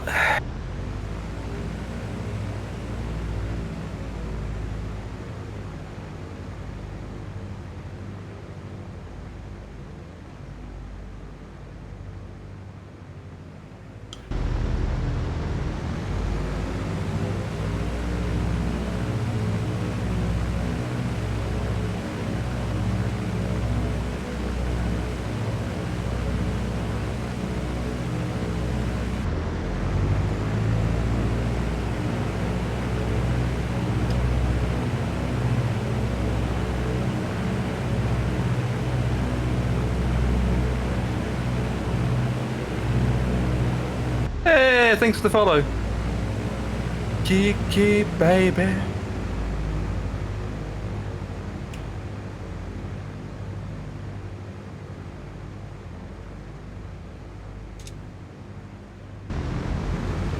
Too many people talking, hearing a lot of beep beeps already.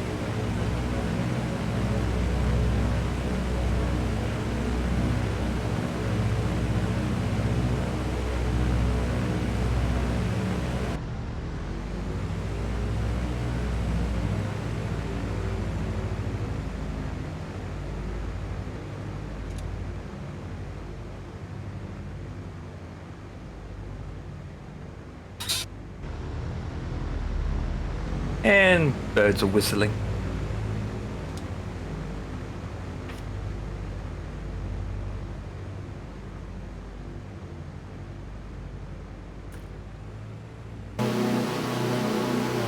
Huh?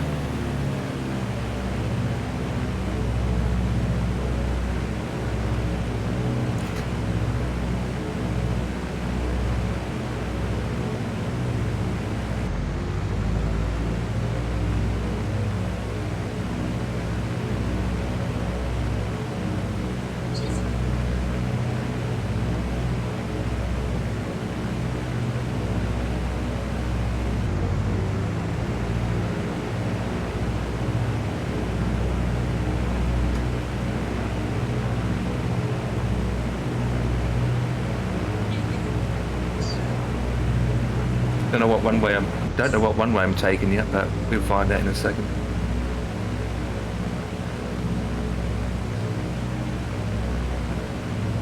At the moment I've got 2 full white.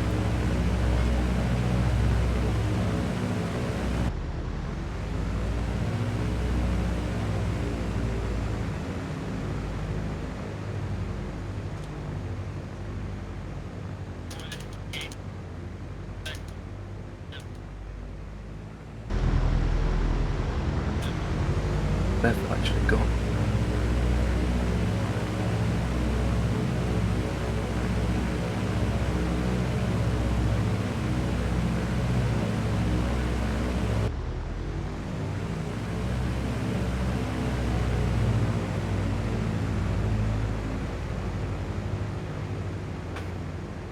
Yeah, 2. Need to change that actually. Hey, thank you for the follow, buddy.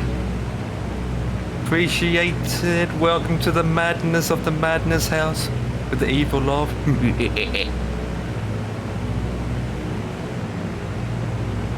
Oh, he's a bit loud. Ooh, Las Vegas. Okay, via.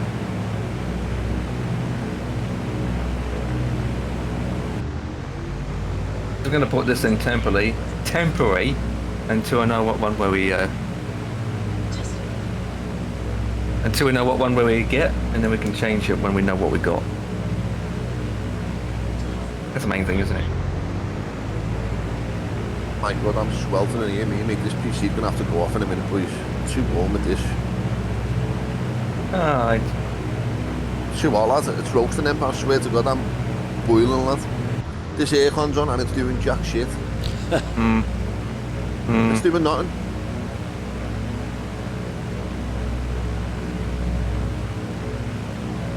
It was nice and cool before, but you know as time's gone on, it's just not doing anything now.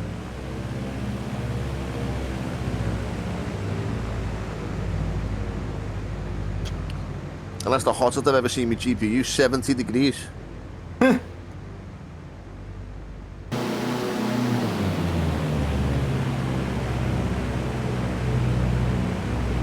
Could be worse.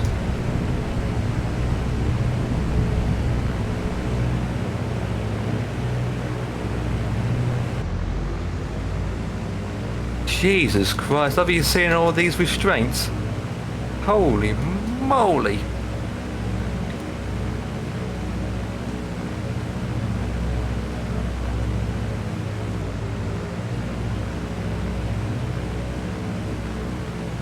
Look at how many purple dots I got.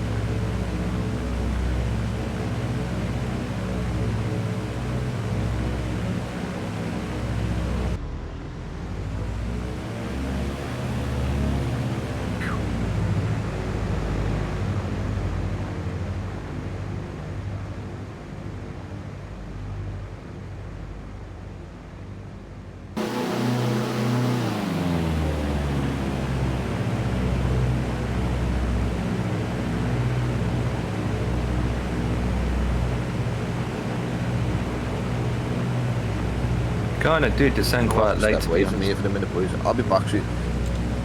Yep, no problems.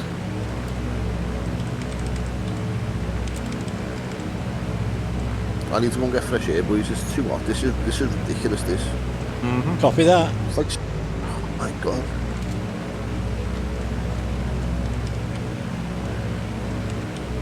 Lucky Dan can step away, we can't.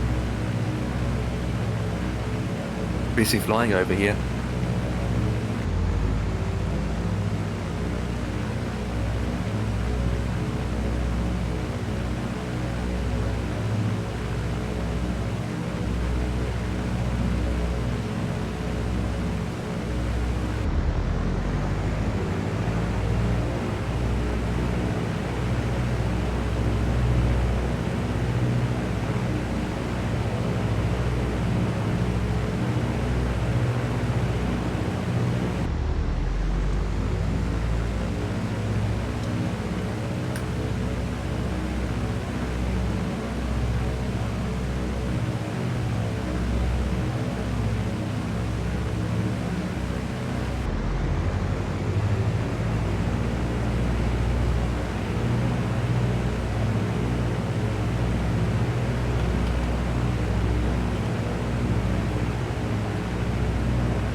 2.5 left?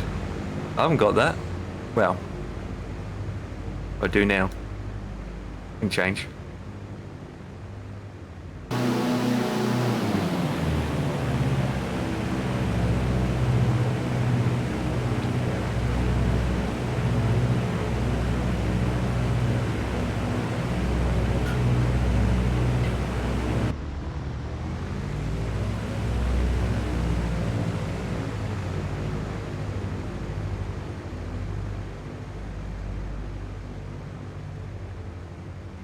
Captain, I have some music on the radio for you. Engine's got down a bit.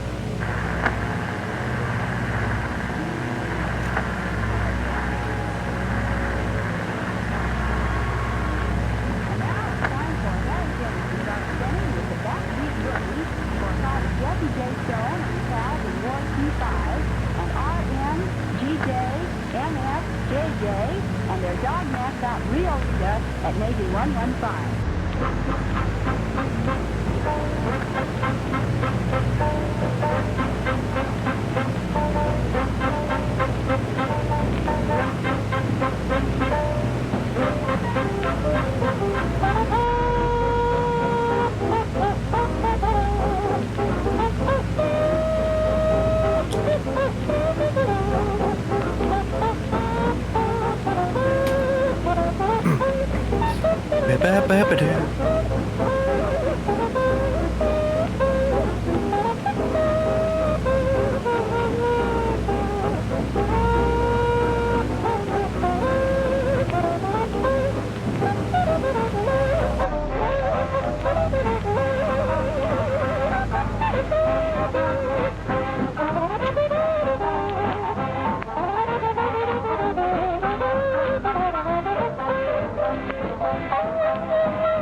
No, it's 1 now. It's changed to 1.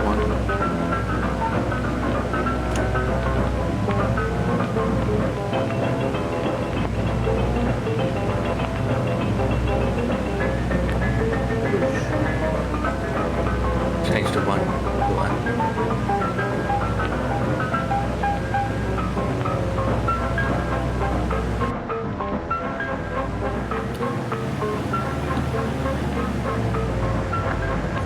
How many? See where I am? They want me to come down to 250. Miles away from my Peter. We're running across the Pyrenees, yeah. He almost out of his airspace anyway, to be honest. Yeah, fucking bit. What to send them, yeah. I was going to say to them, can't the people in? Oh, fuck this show. Look at them. Oh, you absolute... Looks like we're getting out of range. Fuck's sake. What? I just opened the pack of crisp and it's just gone all over the floor. Could be worse. Could lose the whole packet. Empire. Got about 4 left. You lost the whole packet. Good job. It's the floor's clean, innit?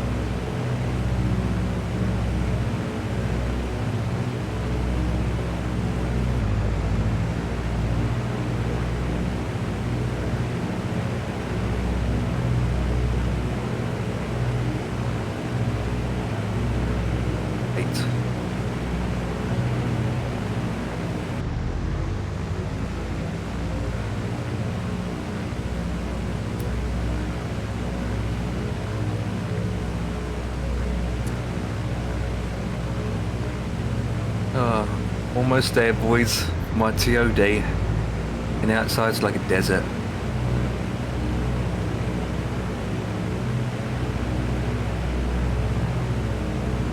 Boston to Las Vegas, Los Angeles. Hell yeah.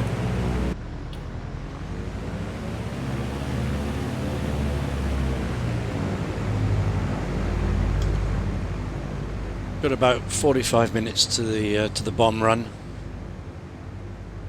And then return. And then return. If we get back, if we're not hurried by the fighters, get shot down, we'll be okay. I can come in my Aerostar afterwards and shoot you down. Yeah. I don't know with what though. Yeah. A peanut, a feather duster. That's it. Just dive down in front of me in turbulence so it moves around. Yeah, yeah. We'll flip the wingtip, just, you know.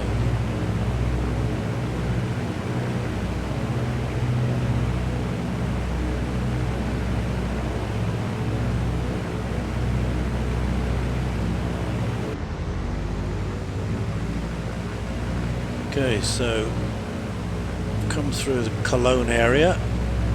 Now we're heading towards north of Frankfurt now, Wiesbaden and Frankfurt. About to descend soon. One thing about flying in America, they end up saying descend at pilot's discretion. That's what they usually say. Where in Europe, you have to request altitude, and then they will say go down to blah blah blah. They do. Very controlled, tight airspace. Sure is. In Europe, whereas America, big wide skies. Do what you like, basically.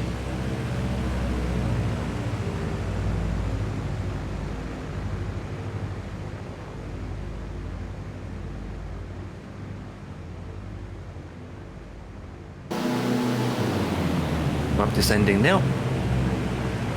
And when I switch over to the next week and see I can find out which runway I'm taking.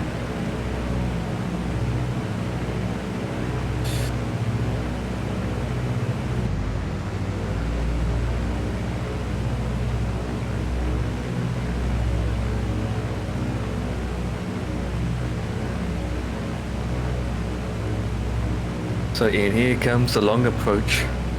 Yep. 300 miles out, starting to descend.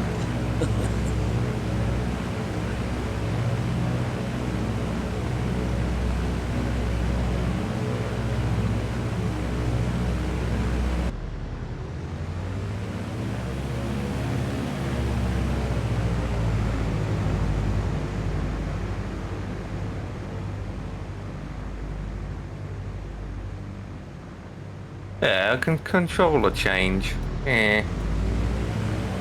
All the days when I'm about to switch over to a different frequency, they have a controller change. It's alright. I'm only doing low speeds anyway.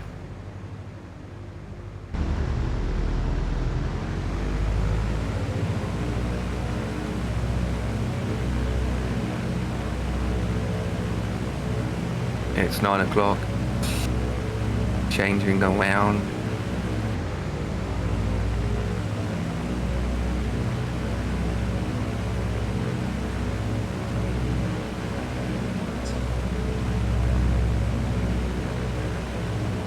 So we've got a Brazilian taking over.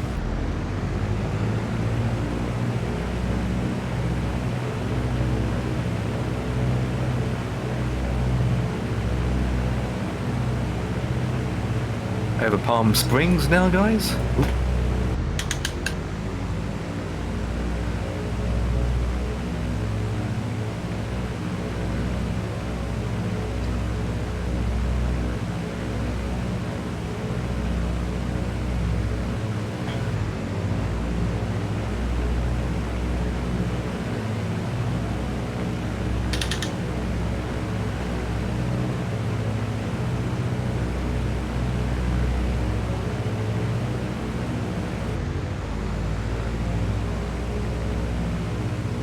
Hey, AV bot, it's 1, 2, 3, 4. What's up, buddy?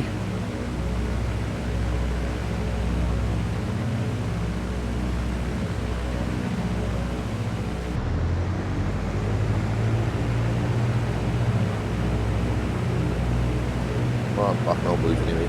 I tell you something, no, the lad sent me a fucking horrible video last night. Can you hear me? Yeah, I listening. hear you. Yeah. So I'm sitting here last night flying back from fucking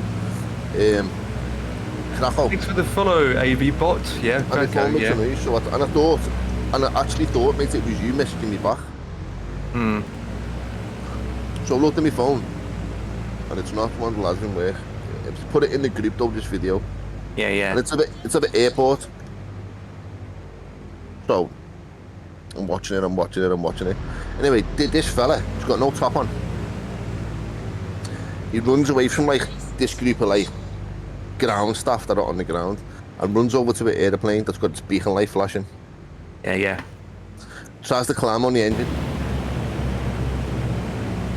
Can't get on the engine now. He runs over to the wheel and he's trying to climb on top of the wheel. Can't climb on top of the wheel. So he runs back towards them, but then does a right and runs underneath the plane, right, and jumps head first into the left-hand engine. Jesus Christ. Yeah, mate.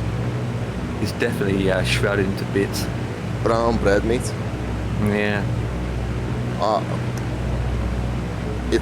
I said to me mate and work, what the sorry for swearing, because I know both of you are streaming, but I had to send him a message saying, what the fuck do you think you're doing sending me videos like that, lad? Jesus Christ. I don't want to see shit like that.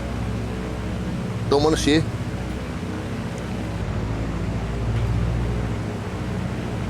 But I'll see him on Monday and I'm going to tell him straight. I'm going to say, you're naughty, you know, you shouldn't don't be sending me videos like that ever again.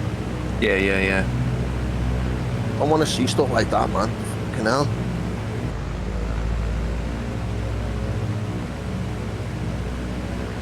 Turbulence.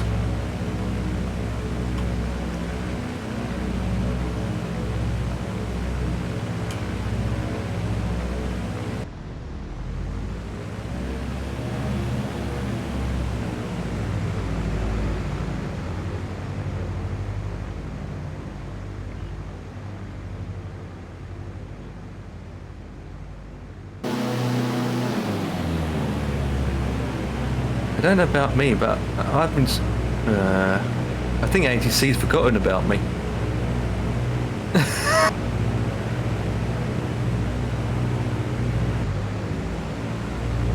I haven't been transferred over yet.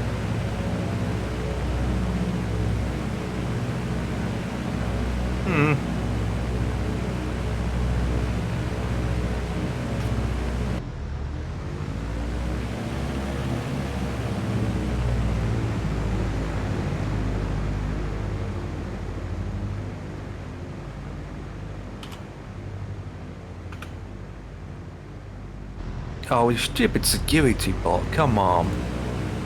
I've got to enter my code to access this website. There we go.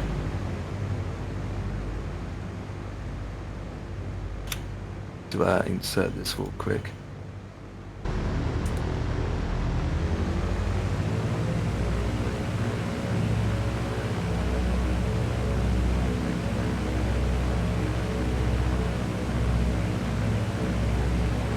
Oh yeah.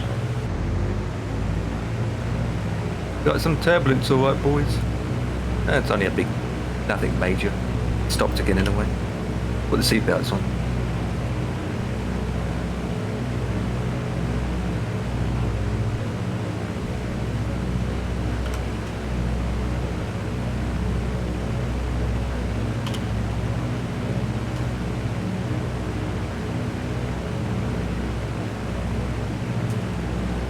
Just putting in putting the weather information in. It's going to be a bumpy landing. No, no, not in the ground. It won't be. Wouldn't be. I wouldn't expect it. 17 and 14.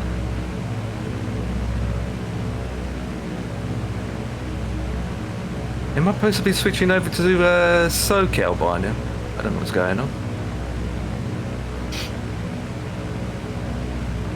There we go.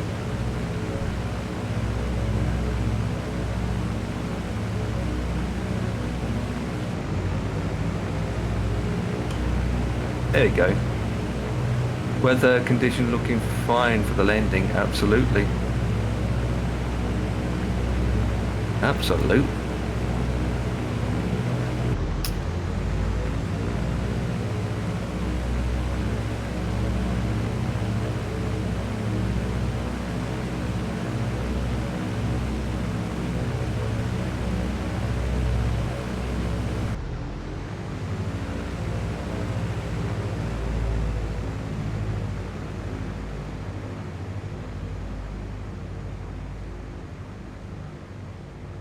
Captain, I have some music on the radio for you.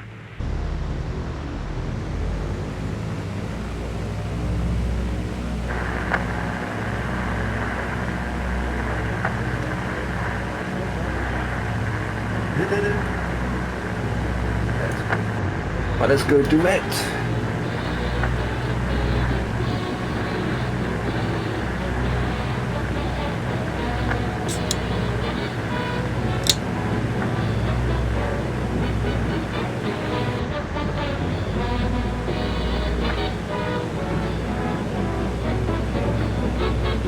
Oh, yes.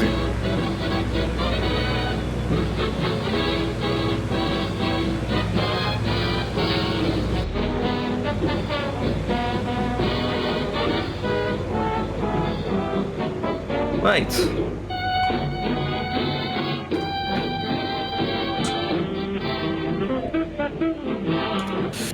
Oh, let's do. He's got 2-4. They haven't given me a runway yet. Okay.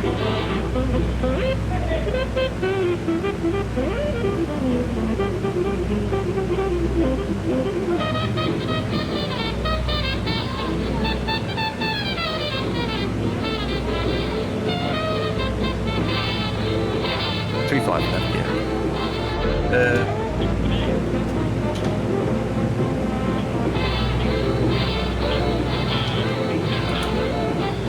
2-5 left. Right, there's the barrow. No, not the barrow.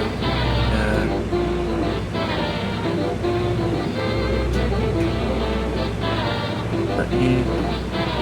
Yeah.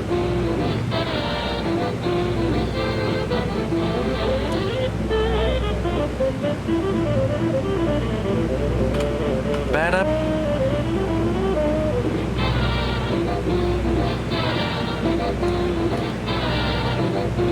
Ooh, choppy again. Must be all these mountains. Look at my plane, zigzagging left and right.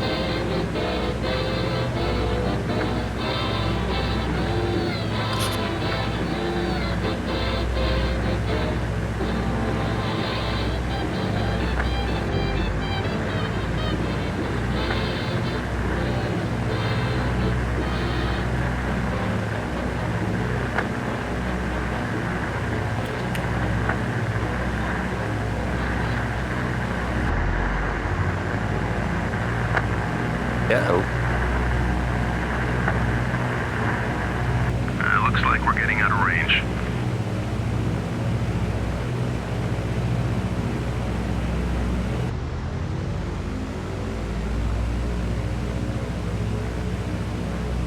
Flip.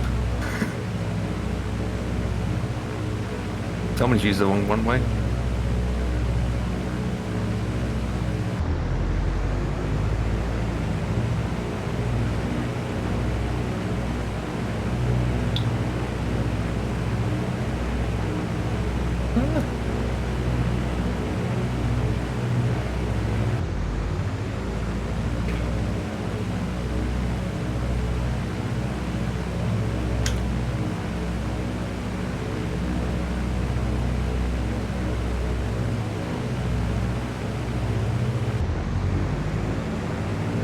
Do do do do do.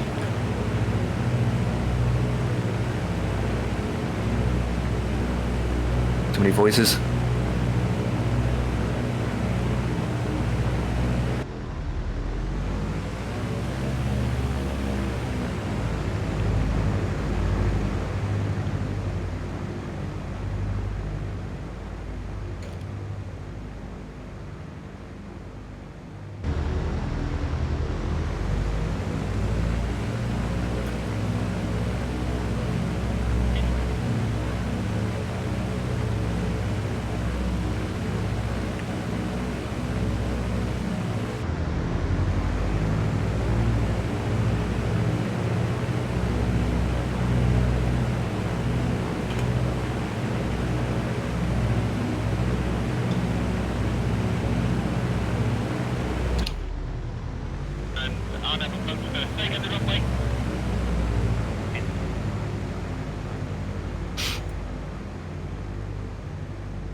slowing down to 230 then.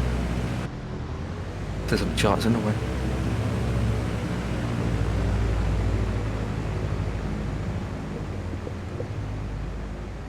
It does. God, this is a very long approach. Typical US, isn't it? I know, right? Start you off 200 miles out.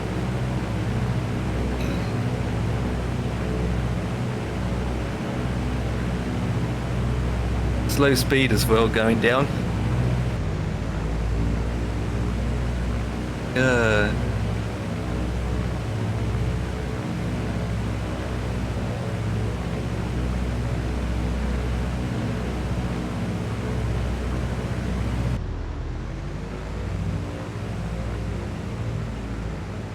Just going down bit by bit, that's all you can do. Keep jerking left and right a lot lately.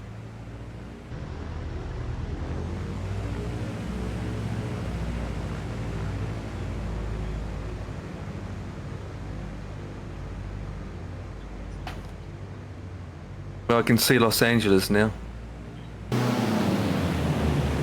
Ahead of us.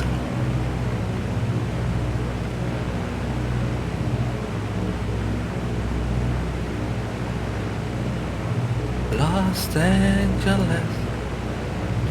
Ba-da-ba-ba-da.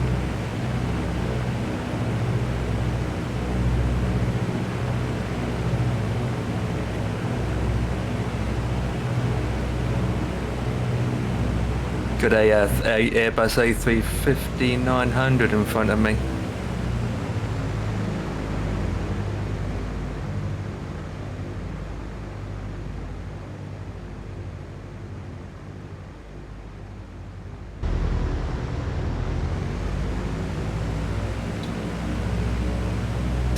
.5 miles away from me.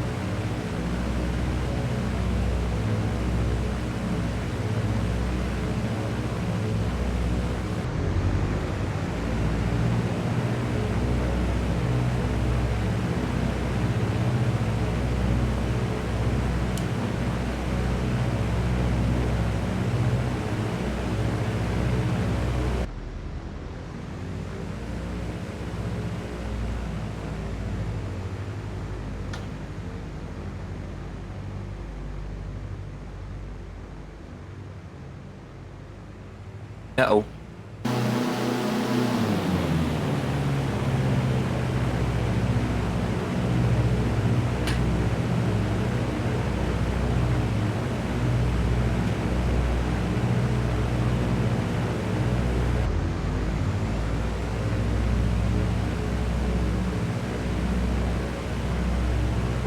Right, one way's in sight. Let me go down to 220.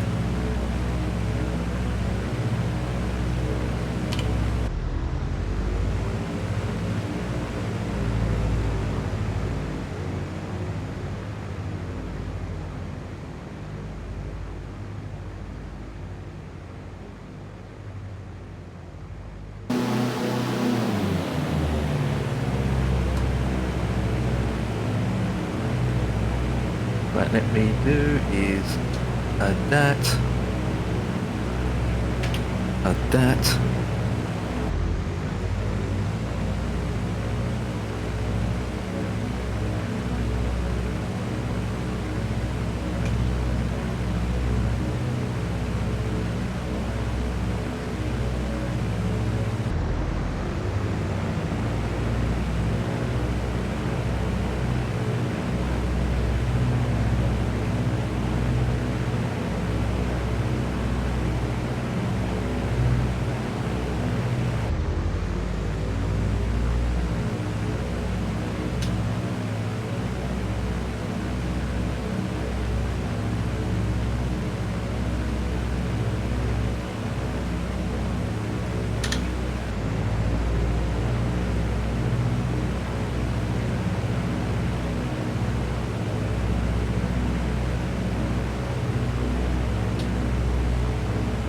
Oh good, straight in. We love it. That landing gear down to get more drag.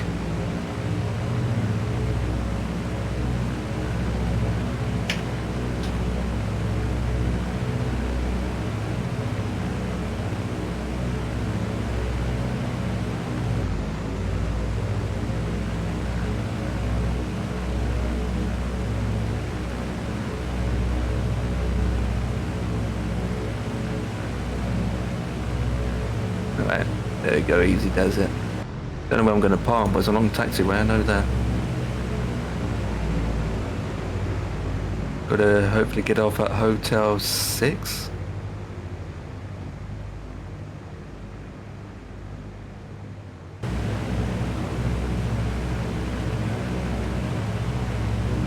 Lag.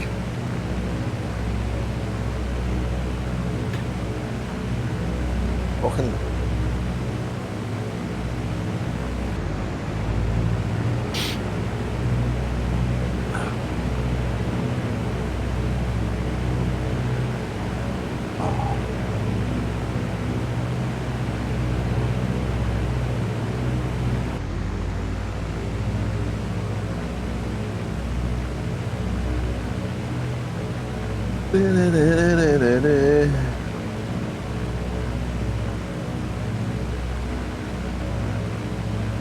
It's a nice day in Los Angeles. It's a nice day in Liverpool, mate. Nice day in Bristol. Nice day everywhere. Well, in Los Angeles, it's currently 1 o'clock.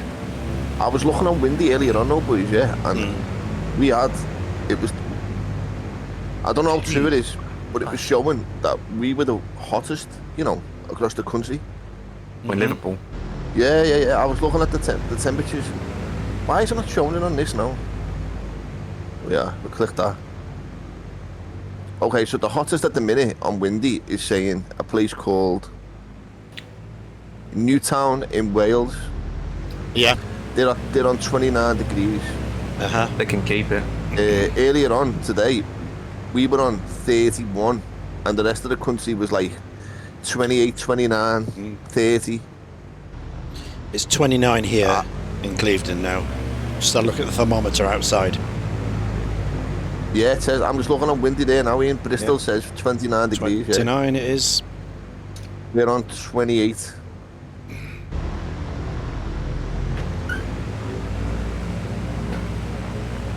And 35 in my room.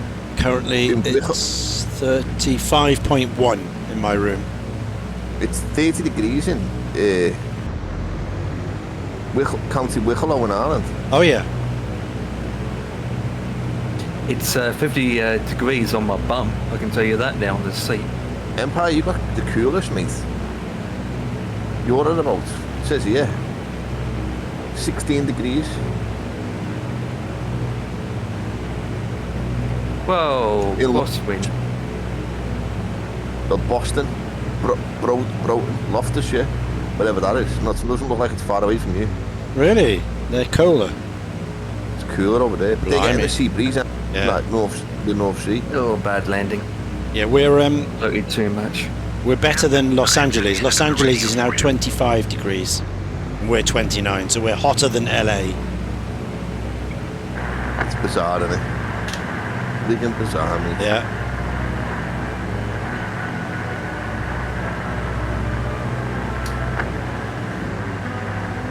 It does make you think, though, doesn't it? Like, this climate change has got to be a thing, hasn't it? Boy, the jukebox is just full of good oldies. I know you all remember this one coming up. Requested by Sergeant Michael T. Federgeck of the United States Marines, and played for you now by Lucky Millinder. It's Cherokee.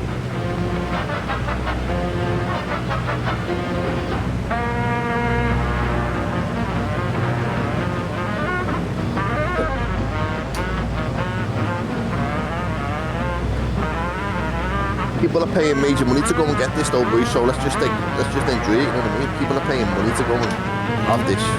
I've got a cousin here who's just gone to, is it Hurghada in Egypt?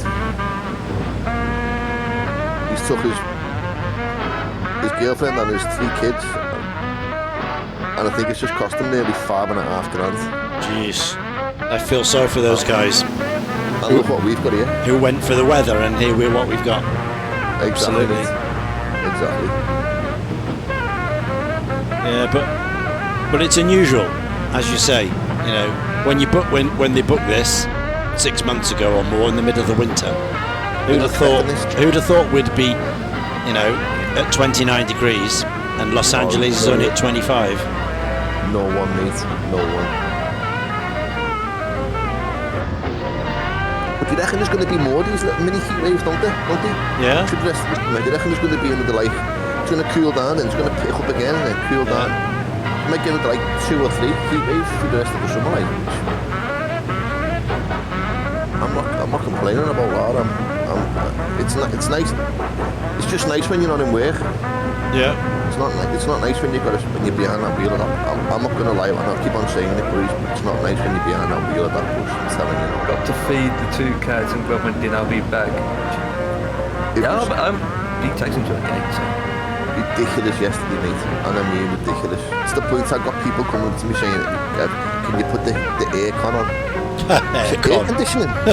In a bus? Do you think I've got aircon on this bus? Just open the window. Oh no, it's hotter outside. Close the window. I said to this one person yesterday, and I said, yeah, look at this. I've got a fan. It's like a little desk fan that sits above my head. Well, it's not above my head. It's attached to the ceiling, but you can point it to face you. It's only like a little desk fan. Yeah. There's a button on the top there where you put your button for your lights for the back of the bus where people sit. There's strips of lights that you can switch on and off. Yeah. So I said, this woman said to me, can you put some aircon on or something? It's bloody roasting on this bus. I said, look, we don't have air conditioning. I said, you're sitting next to a window and I've got my window open, yeah? I said, look, she said, yeah, you've got a fan there. I said, I know I've got a fan there, but what's this? I'm pressing the button. It's quick. I said, it doesn't work, love. She said, you what? I said, it doesn't work. Pressing the button, made the fan didn't work. Honest to God, and I read the post yesterday, one of the lads put on Facebook, on the Arriva Facebook thing, saying that TfL, Transport for London chiefs, have told their drivers that if it's too hot, they don't need to drive. You can refuse to drive. We can't though. We can't, mate. Looks like we're getting out of range. They just about let us wear shorts. Terminal 5. Keep going to Terminal 5. There's JetBlue parked at Terminal 5, guys. I don't know, mate. You know where Jet2 park. Oh, of course, Yeah, yes. JetBlue. Absolutely they do. Yeah, JetBlue. As if we know that. Terminal 5 for JetBlue. Jesus. What you best off doing is going on Flight Radar, mate. No, I just Google searched and I came up with Terminal 5, so I did that. It's Terminal 5, so.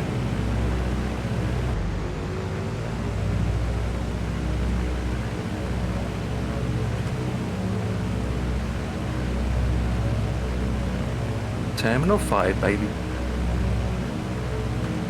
How long was your flight all up then, kid? 6 hours?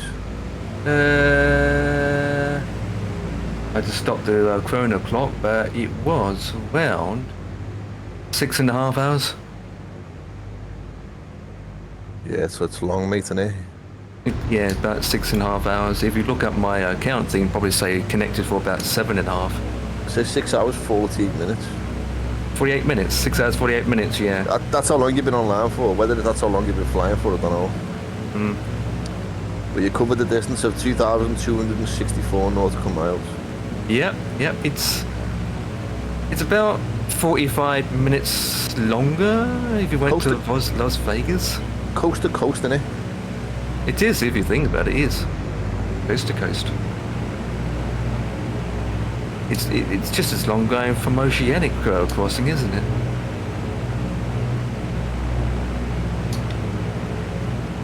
Difference is it's not buoyant, it's not over water.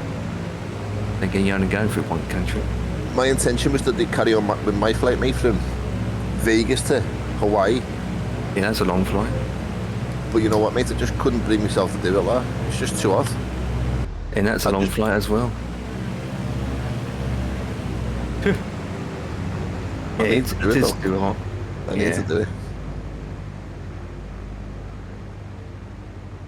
Glad I'm down in a way. Right, we're going to Terminal 5.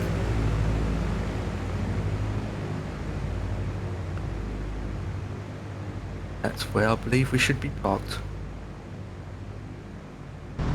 Now power's on.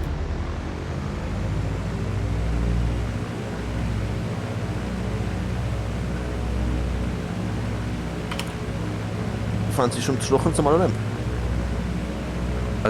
I don't know. Depends how my appointment goes, isn't it? To be honest.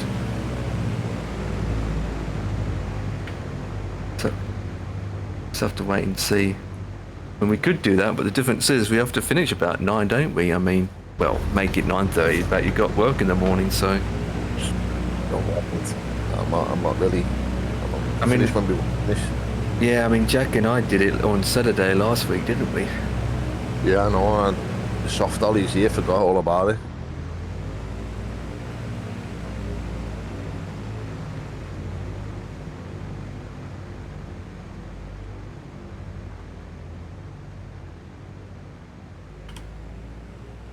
Cheap. Can't park there, sir.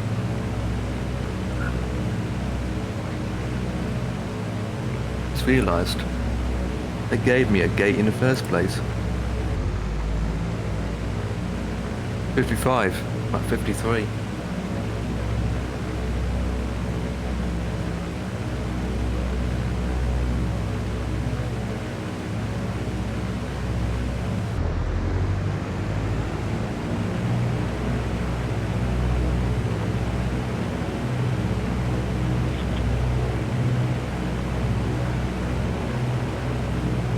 Air France is parked next to me.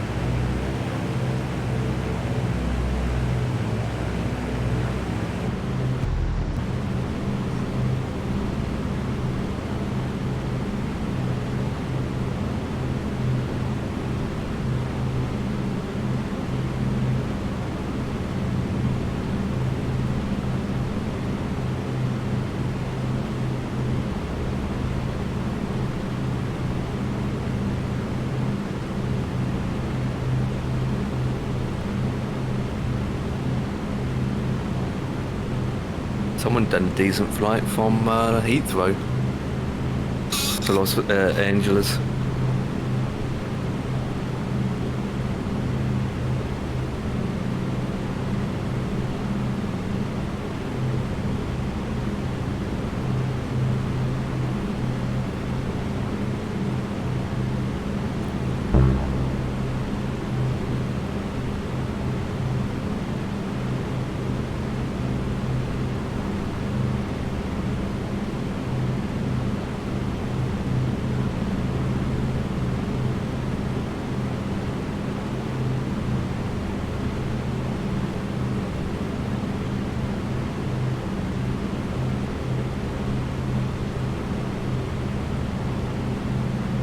Good, another flight. Another flight? What do you mean another flight?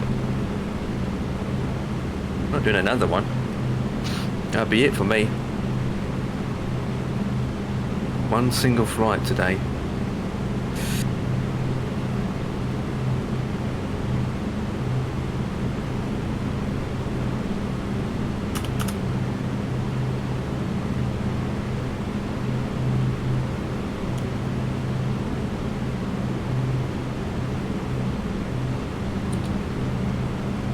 No, it's disemboarding. They're taking off.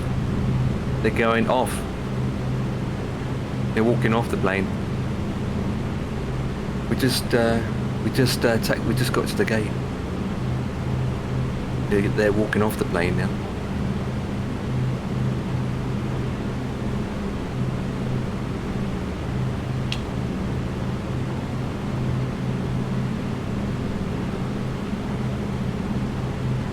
Deboard? Yes, please.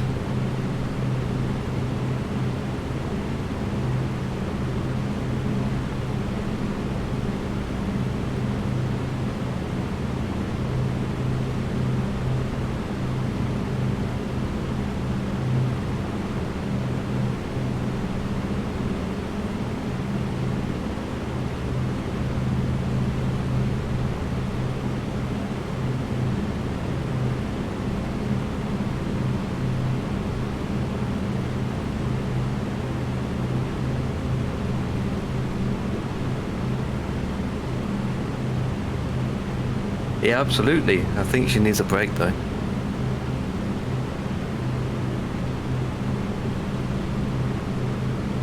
stewardess, she needs a break. I can tell you that now.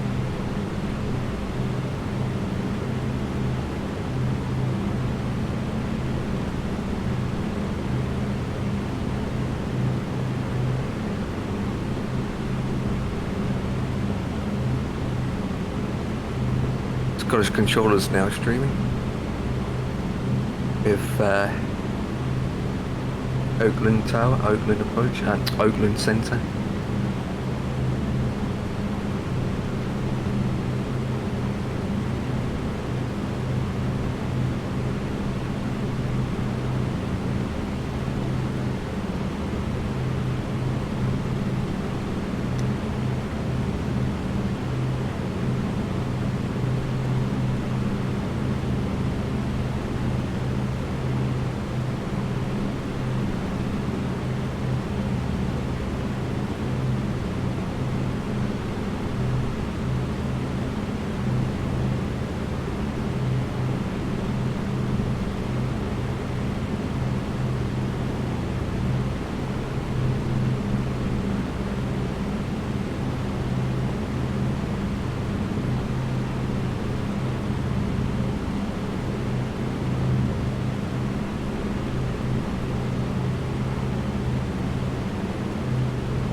So, how long you got it left, Ian?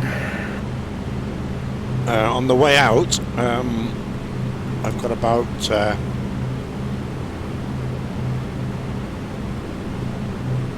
10 minutes, and then the bomb's away, and then I've got to try and get back. So it's about 3 hours. 3 hours 17 each way. Roger that. There you go, Dan. Ian's doing a 6.5 hours flight as well. But you're under 3.5 hours to go. Yep. Going back, yeah. We're not even halfway yet. 3.5 down, 3.5 back. I've got them open here. I'm just I'm flicking through things. I'm listening to listening to Eric Clapton. I don't know why. As you do. I'm just doing some fueling at the moment because these long range flights have to use the Tokyo tanks in the wings. You've got some talent though playing that guitar in me, you know.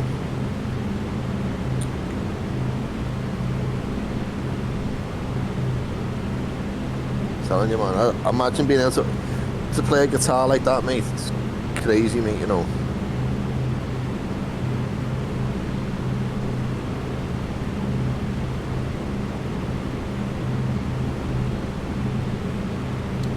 Lovely. Captain, I have something interesting on the radio for you.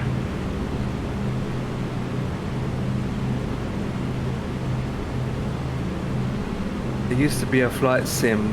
Called B-17 Flying Fortunas. Yeah, you still can get it for other simulators.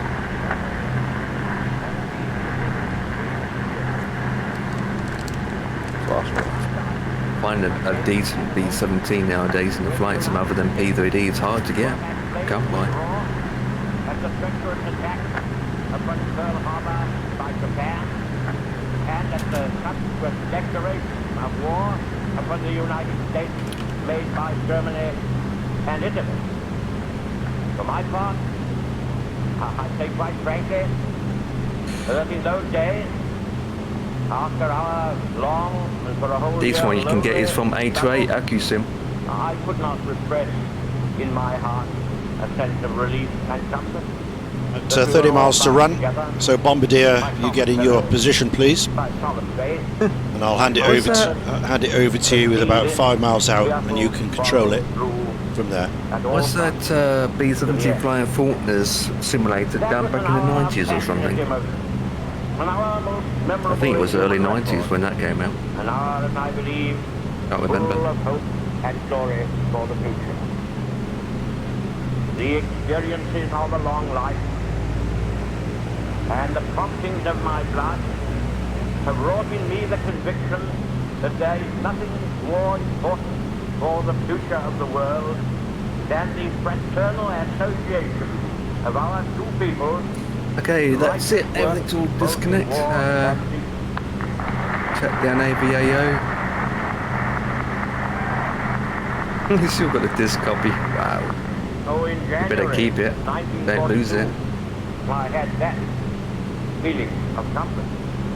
And I therefore prepared myself in a confident and... So with that, boys and girls, that's it for Men by Kicking. I will be heading off now. Who shall we raid, guys? We got two options. We got Ian Fisher, Scottish Controller, Empire Kicking,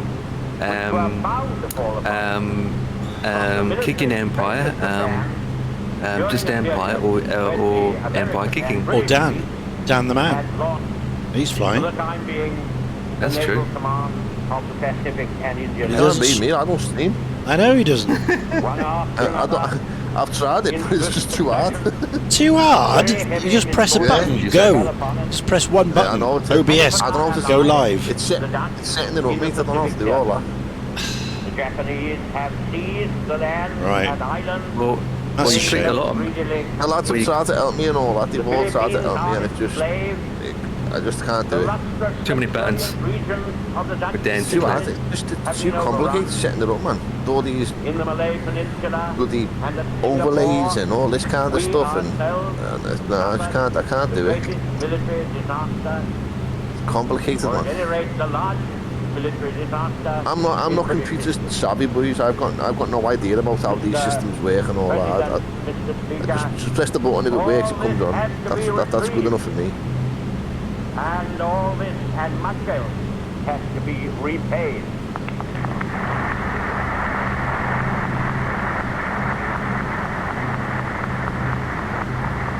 Someone asked me the other day, people, what's the job of a CPU and all that kind of, I don't know. Have not at least as great an interest. What's the job of the RAM? I don't know. What's the job of the graphics card? To make the picture look good on your screen. That's all I know. I don't know what all these RAM and this stuff do. I don't know. See, My main man Empire knows now. though. But my main man Empire knows. That's good enough for me. Look, I'm clicking on my buttons, see? See? I'm clicking on my buttons. Look at all that chat going through. Blimey. Look at it. Boing, boing, boing, boing. Wow. And you've got See, things. I can type very fast, yeah? You've got things floating on your screen, bouncing around. Goodness me. Oh, you want more floaty? Hang on, let me click the right button. Oh, hang on. I can click this button. There you go. I think you put your asses on your chairs. This is planes coming in for London. I click this button. Oh, if you want to stream me, you can do, because I'll do this for you now. Okay, 10 miles to run. There you go. You know what? Streaming in Discord, it still doesn't let me to raid you.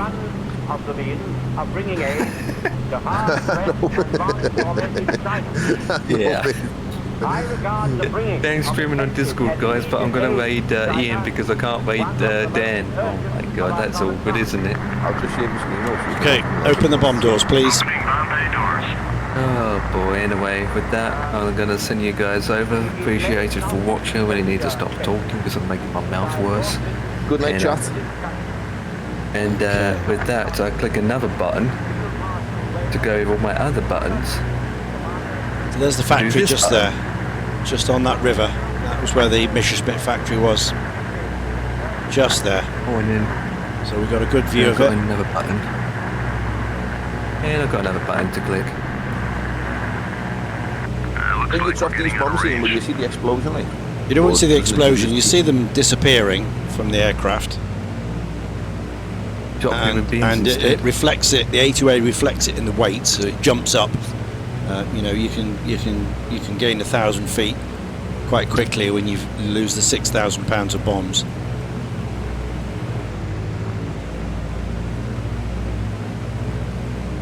Okay, about 5 miles to run. So Bombardier, you have the ship. Thanks for the raid. Here comes the raid. So just ready for the bombing. Just ready for the bombing. Unfortunately for chat, they're still going to hear my voice. Oh, that's all right.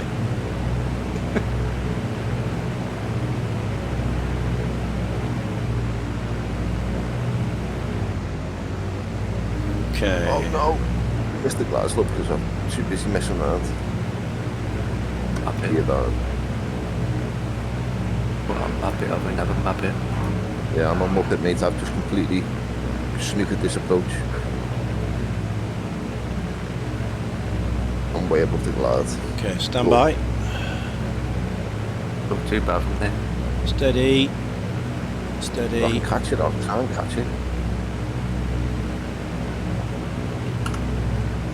I'm going to end up speeding up now, aren't I? Steady.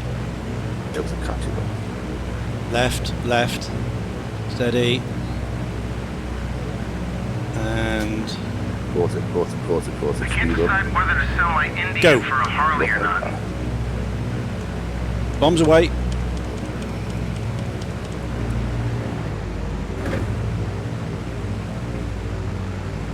There we go. Can't see much for the weather. Closing the doors. That's it. Right, let's get out of here. I think we've woken them up now.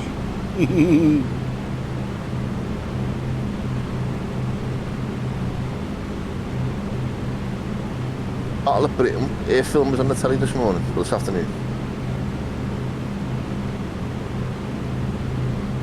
And? I was watching it, mate. Watched it, yeah. Good.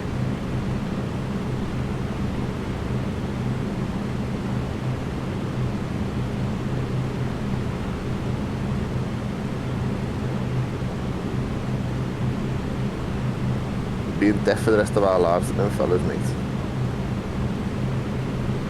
They're basically turning their gravestone. You would know, yeah, definitely. If they knew what was going on. They wouldn't have even fought in World War II if they knew what was going on today.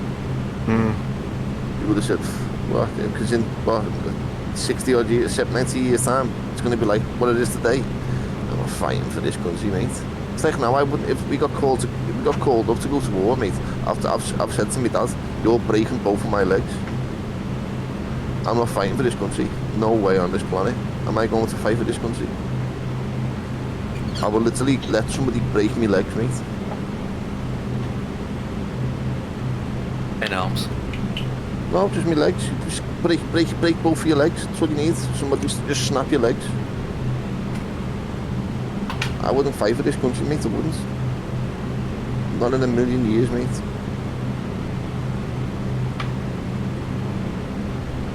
Okay. So set course for home, 303. Thank you very much, 303.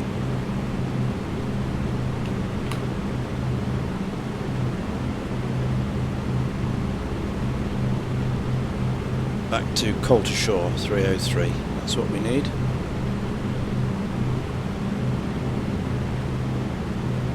And we've jumped up like nearly 800 feet just by dropping the bombs, so we have to come down a bit.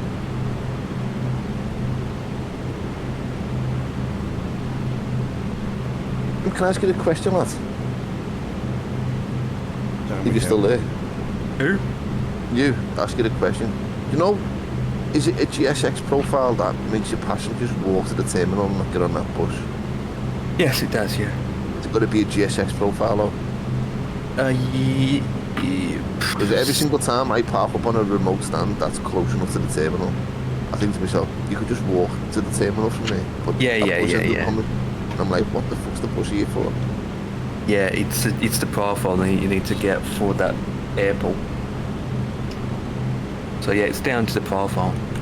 Cool. As long as I thought it was a setting in GSX you could do. You could turn He needs to set it up by the custom profile needs to be set up for each airport to do that.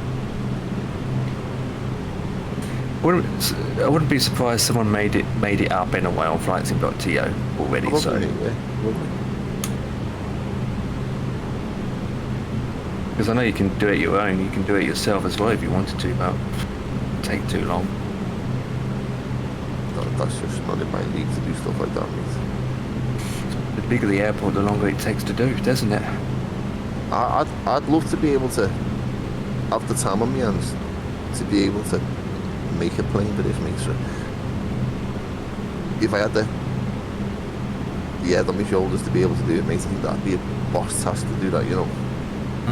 Make your own planes. or make your own airport, your own scenery, because you could just gotta use that SDK tool, haven't you? It's not that. No, it's not just that.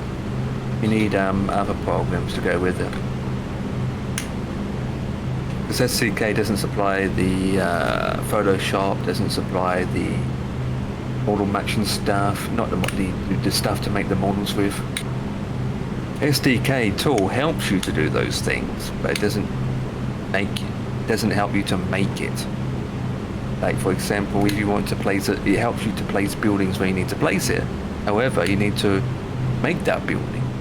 So you need another program to help you to make that building.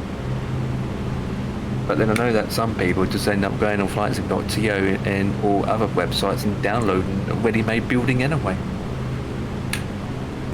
And then place it in.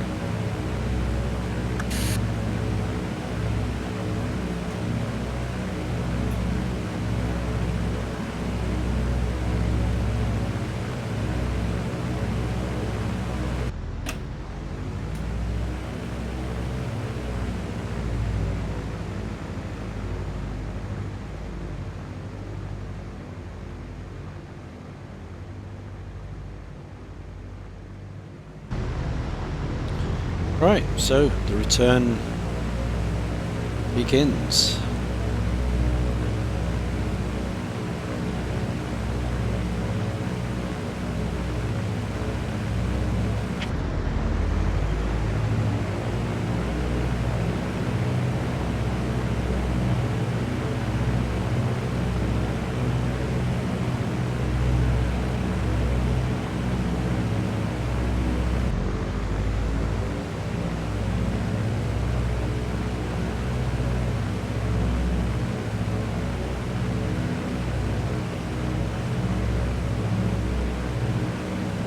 ETA 2343 Zulu.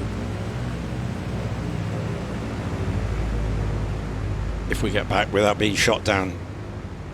Most of the fortresses were lost on the way home and on the way out.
He's doing across the pond from Marina way.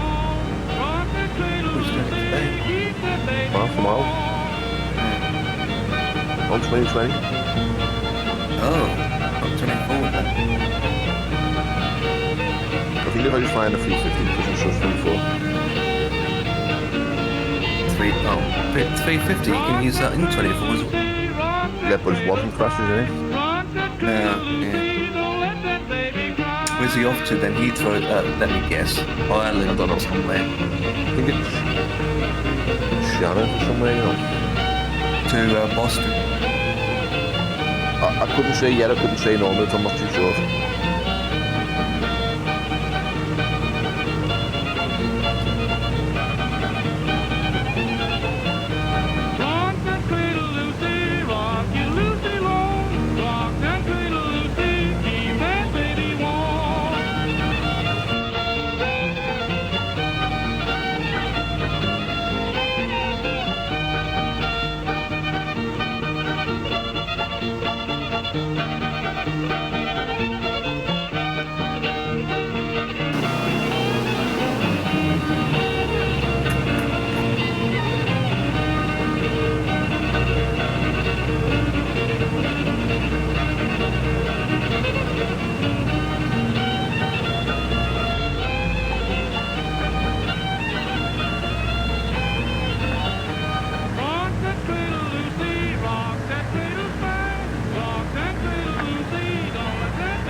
who worked out what happened to Air India as well.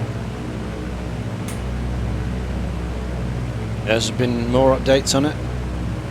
Yep, it has been confirmed what the problem happened. Oh, really?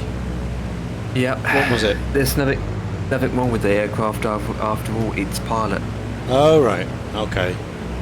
So you know the left and right fuel pump in the Boeing. So obviously, when the engines get up to 30%, you know, go up with the engine fuel. Yeah. Engine fuel dials. So as they were taking off and rolling down and taking off, one of the pilots switched both of them off. Really? So they shut the engines down deliberately? Yeah, Wow. the left and right engine. That's hard Because to when believe. they went for the crash, you know, that panel was actually, obviously they found the panel, and it was in opposition when they found it. So that's what they said. Oh. Hence why both engines just went out. Okay, so that's what happened, but why? That's the question. Was it a Nothing's fault? been said about why. Is it Nothing said about why. you know? All they said was the engine was in working condition. The dial switches were in good condition, in working condition. All they said was it's literally been switched off. Yeah. By one of the pilots at the time. So, Well, and they haven't said why the pilots did it either. yeah, but did the pilots do it? Didn't it? I mean, it could have just gone off automatically or uncommanded switch off. I mean, it doesn't necessarily mean the pilots did it. You know, Let's say if the that's been switches switched went off wrong. by a person. Well, how could they prove that? I mean, you can't. Yeah. I mean, you know, switches drop out, don't they? Trip out for various reasons. Power or, you know, power went off or According to circuit the breakers. voice recorder, the cockpit voice recording captures one pilot asking the other why he did the cut-off, to which the person replies that he didn't. The recording doesn't clarify who said what at the time of takeoff. The co-pilot was flying the aircraft while the captain was monitoring. Alright. Which is where it turned to normal in-flight position, triggering automatic engine relight at the time of the crash.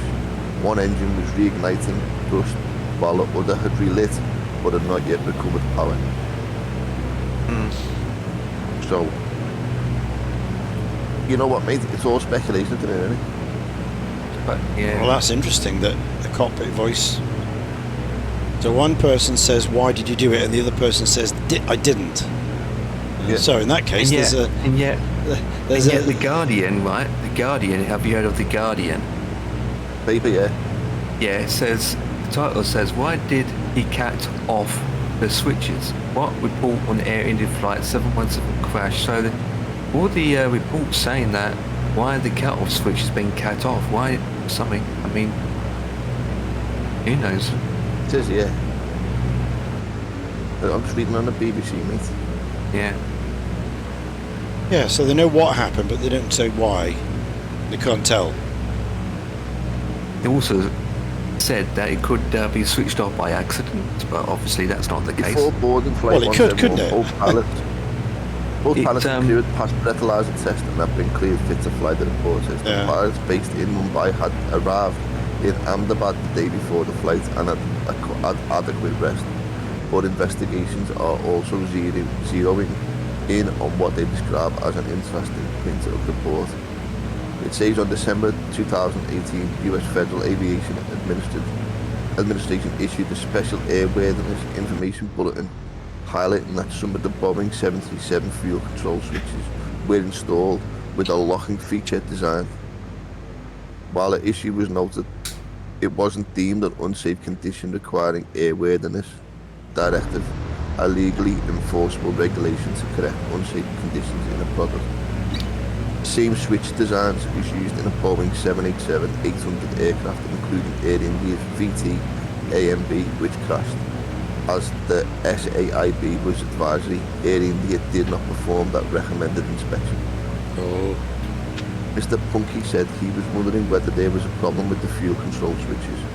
What does this bit bit in the report actually mean? Does it mean that that with a single flip, that the switch could shut the engine off and cut the fuel supply when this locking feature is designated? What exactly happens? Could the switch just flip itself to off and shut down the engine? If that's the case, it's a really serious issue. If not, that also needs to be explained, he said. Others, however, aren't convinced that this is a key issue. Yeah, that's right. So they knew it. They knew it was flipped, but they didn't know how or why. Whether it was pilot or whether it was an accident or was it something else, mechanical issue. And then it goes on to say this. Then it says, "I haven't heard of this, which appears to be a low-profile FAA insurance, nor have I heard of any complaints about the fuel switches from pilots, who are usually quick to speak up if it's worth examining, since it's mentioned, but it may just be a distraction," Mr. Gola said. Captain Kishore Chitinta, a former investigator with India's Aircraft Accident Investigation Bureau, wonders whether the switch is tripped because of a problem with the plane's electronic control unit. Can the fuel cut switches be triggered electronically by the plane's electronic control unit without movement by the pilot? If the fuel cut-off switch is tripped electronically, then that's a cause for concern, he told the BBC. Didn't they have problems with the aircon unit the day before? Units dropping out or something, not working. Do you know, the rat was out, wasn't it? Yeah. When it come down, the rat was out. Yeah. It did, yeah. It comes out when the engine went out. Yeah. The thing is, though, you got to think to yourself, if... Then again... What? If the co-pilot's taken off, genuinely, one of them's got to have their hands on the throttle. Because a Boeing's a yoke, and it's not a joystick, it's a yoke, so it's two hands on the yoke when you're taking off. So that obviously if the co-pilot's taken off, the pilot's got to be the one with his hands on the throttle.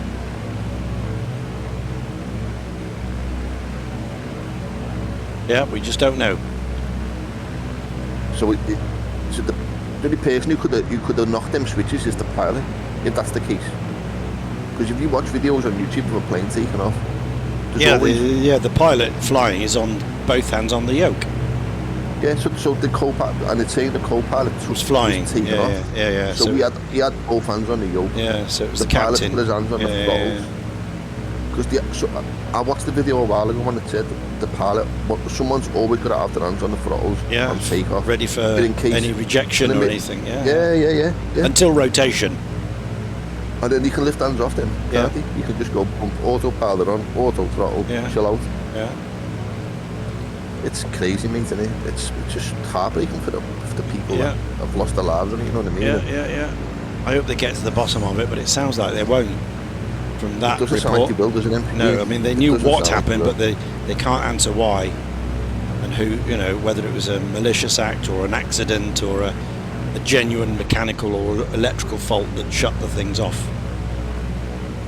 It's so crazy, mate. Yeah. Crazy. What do you think, Em?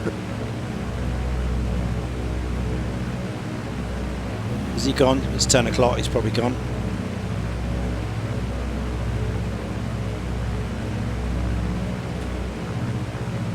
He's probably logged off. Oh no, he's still logged in.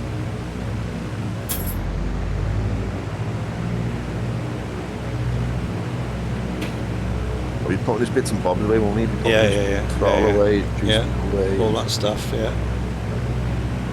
Yeah. Well, it's difficult to say, isn't it? It is, mate, yeah. There's another call for video surveillance in the cockpit as well as audio. Because you've got the cockpit voice recorder. It's not, it doesn't take a great deal, a leap to get a CCTV video recorder that records the actions as well. So you can actually see what's going on as well as hear it. Yeah, that's it. And if the video recorder's in the cockpit, you'd think that they would be, wouldn't you? Well, yeah. I mean that's a good call. I mean that's the next step, isn't it? Let the FAA mandate video recording Local radio station. for all flight decks, along with the audio, and then you can see what's going on. Yeah. See who had one hands on what and do it. That would solve a lot of these problems. Certainly in this case, you could see whether somebody actually switched them or they did it electrically or by an error of the aircraft system. For a long time, but a lot of you seem to go for the oldies, which reminds me, we're here to play what you Okay, I'm asked just back for, again to so say give my us some goodbyes and I'm out of answers. here. Mail your letters to Special Service. I'm gonna have to go for the channel. Nothing. Well, with a lot Get of a ball drink, players now take in a few service, tablets, some screwy things get have us been bed, happening in the league. watch the rest For of the instance, the stream first on my string phone. catcher of the Los Angeles Baseball Club is Billy Barney, a And when I'm on, I'm 15-year-old high showering. school boy. So with that, boy, you want to say good night, God bless, and I will Listen, speak to his you guys first trip at tomorrow. bat, he slammed Yeah, out a see home. you Same tomorrow. here. Later, 12 boys. games and has Good night, thrown boys. out 11 Bye. runners Good trying night, to lad. steal. And on top of that, he calls good signals and is batting a sweet 321. Some kid, eh, kid? Now for more jump as Erskine Hawkins comes to bat with Knock Me a Kiss. Ida James does the vocal.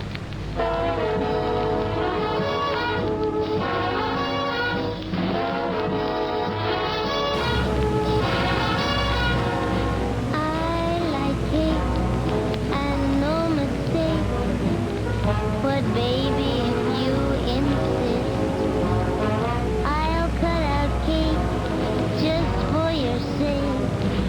Baby, come on and knock me a kiss. I like pie, I hope to die. Just get a load of this. When you get high, doggone the pie. Baby, come on and knock me a kiss. When you press your lips to mine, 'twas then I understood they'd taste like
students really do right by this one. I think it ought to win you're okay. All right, Mr. Kaiser, if you please.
Looks like we're getting out of range.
Hi, Willow.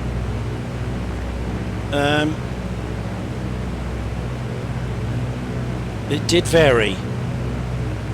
It did vary. I mean, early on in the war, before the advent of the long-range fighters, you were lucky if 25% of the crew made their 25 missions. So you had 75% chance of being killed, captured or wounded in 1943. Once the P-51s arrived in late 44, or early 44, mid 44, then that went down to 50-50. So your odds were 50-50. And then right at the end, I think your odds were like 25%. You had a 75% chance of coming back. Which is still not great. But that's what it was. Yeah. Amazing, isn't it? 50-50, 50%.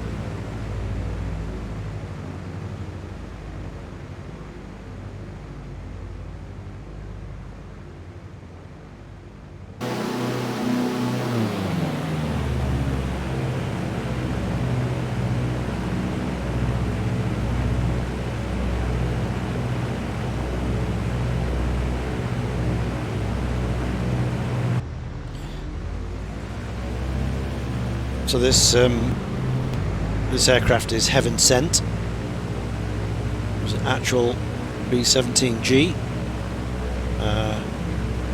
from the 100th Bomb Group, Bloody 100th, based at Thorpe Abbotts. Real aircraft, really happened.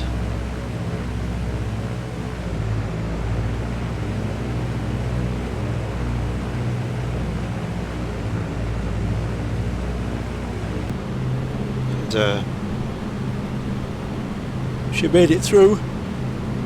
He got shot down in 44 in France, and eventually made it back to the States, and it was then sold for scrap in 1946. It was scrapped for metal.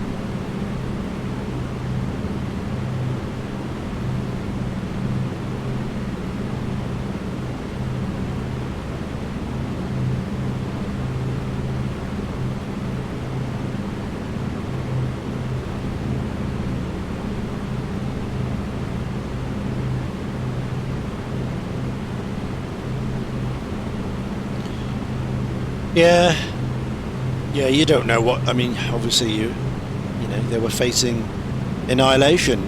You either stepped up and did your bit, and that was what was expected back in the day. They had no choice really.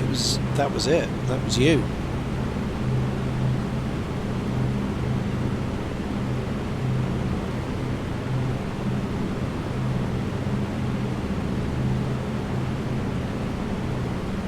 Did your bit for your country, whether it was Army, Navy, Air Force or some other civilian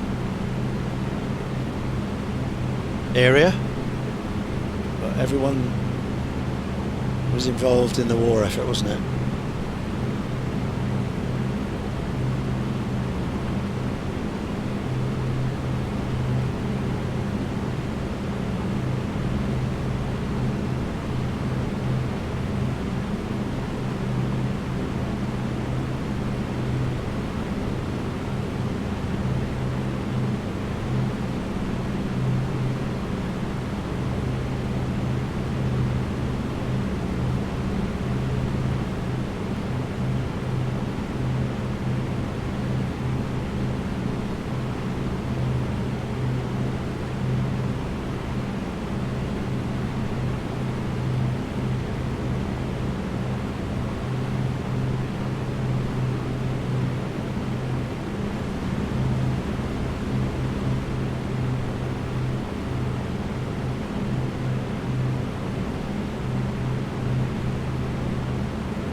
So obviously this was completely unrealistic. A lone B-17G. You'd never see this. There'd be hundreds of them, up to 1,000 planes in one raid. So their protection was numbers, because they obviously went daylight only, whereas the RAF Lancasters went at night, so they used the cover of darkness for protection.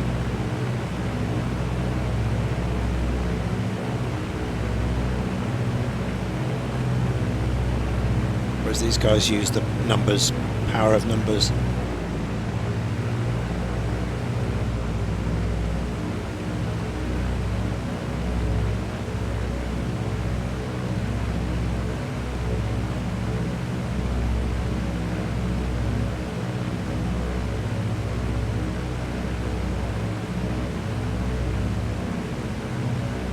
Yep, everyone joined up, didn't they? Do their bit. You had to do something, otherwise there'd be a knock on the door.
Sorry, Willow. Yes, I do.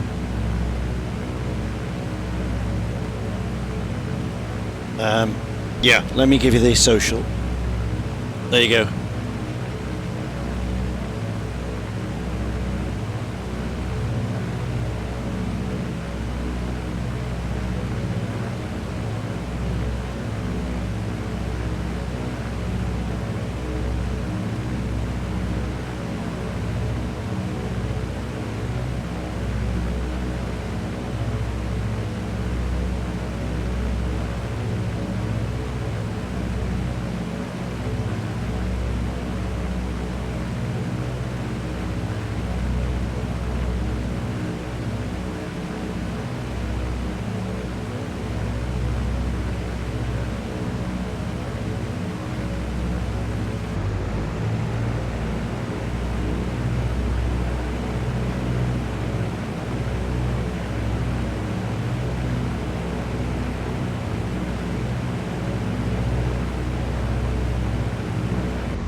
the signal.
time for Tiny Bradshaw to wrap up this session with his own fine arrangement of an all-time favorite, Cherokee.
have anything at all.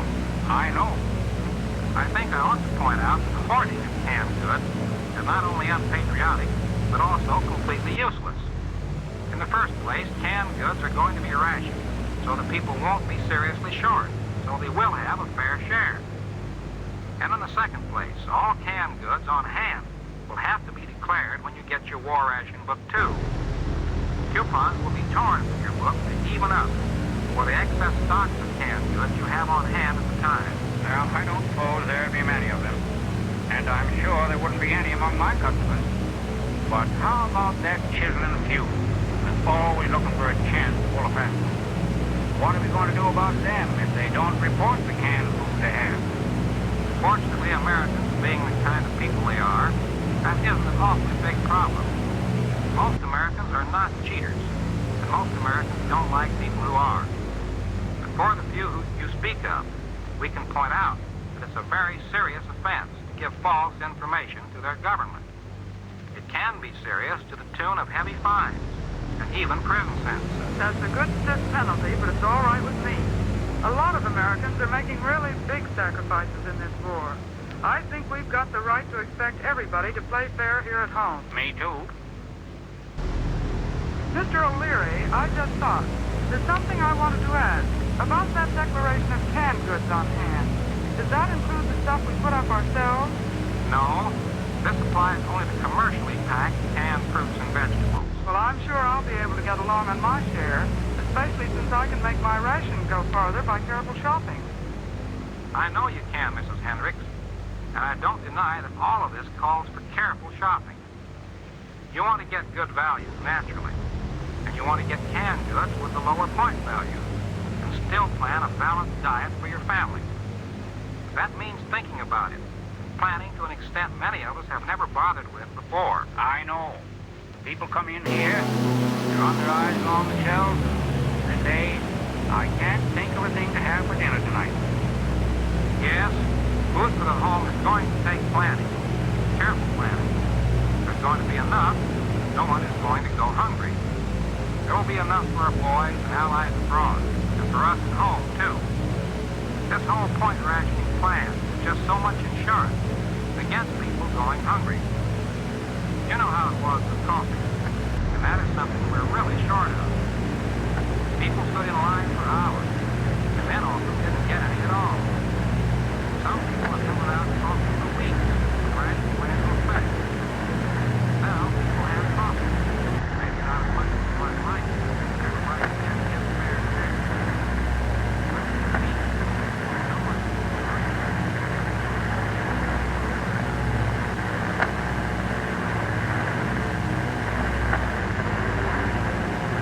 looks like we're getting out of range.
for the raid.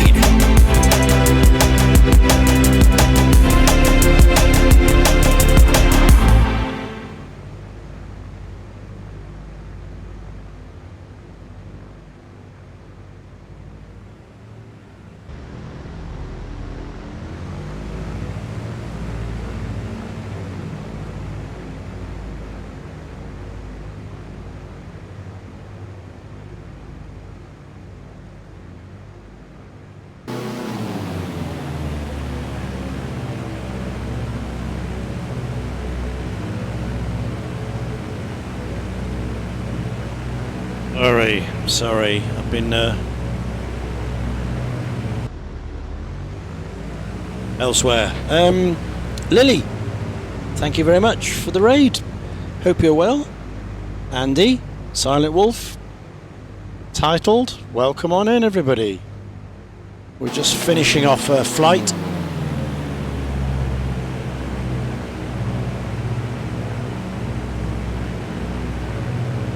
Yeah, I've just been out to hot. Yeah, it's toasty, isn't it? I think the whole of Europe is toasty today. Just trying to do what we can, keep cool. Every fan we've got going, but problem is in here, all it does is move the hot air around. It doesn't actually cool anything.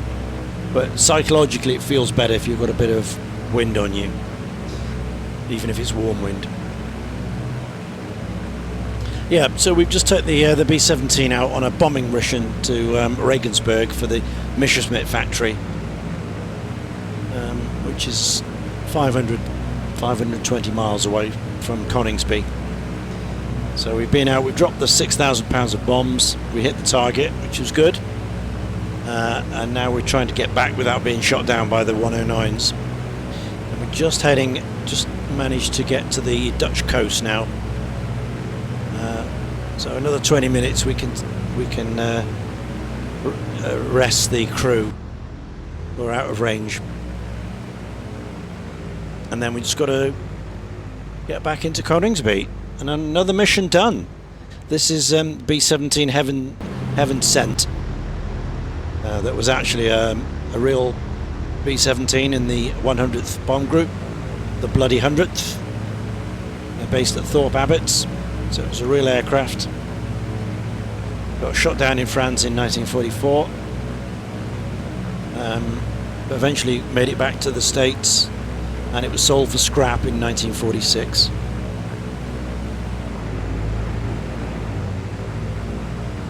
The real deal.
as you all know, was Roleo rolling along.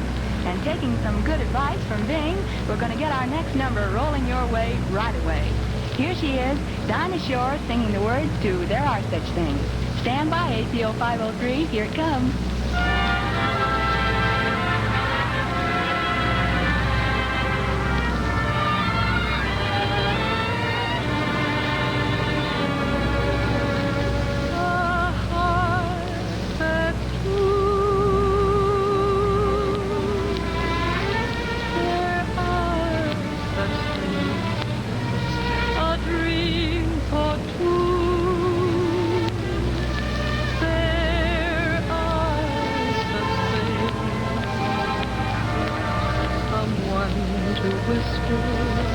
Darling, you're my guiding star, not caring what you own, but just what you are. Peaceful skies, there are such things, a rainbow high,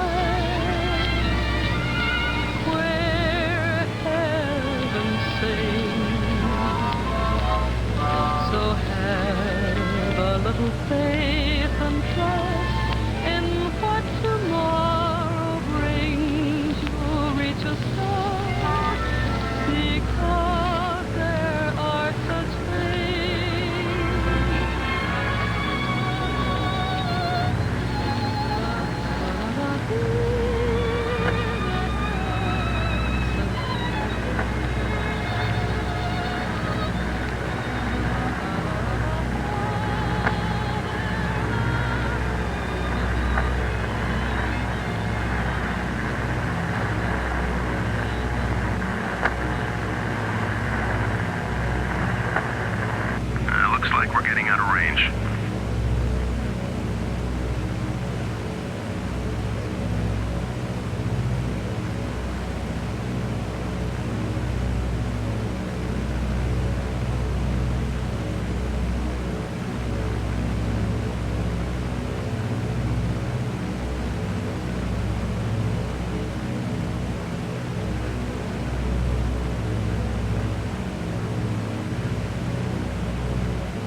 Morning, Sticky. How are you, mate? Hope you're well.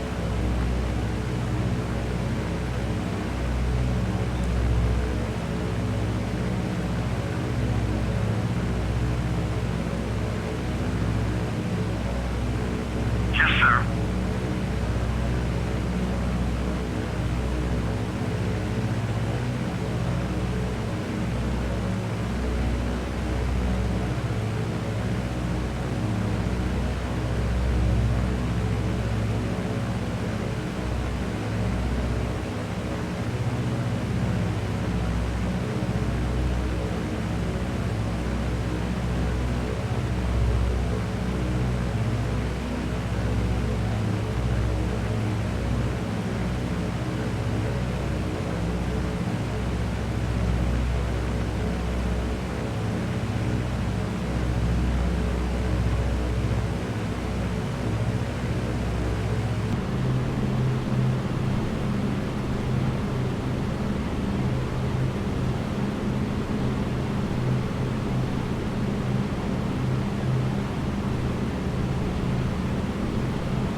He wasn't there again today.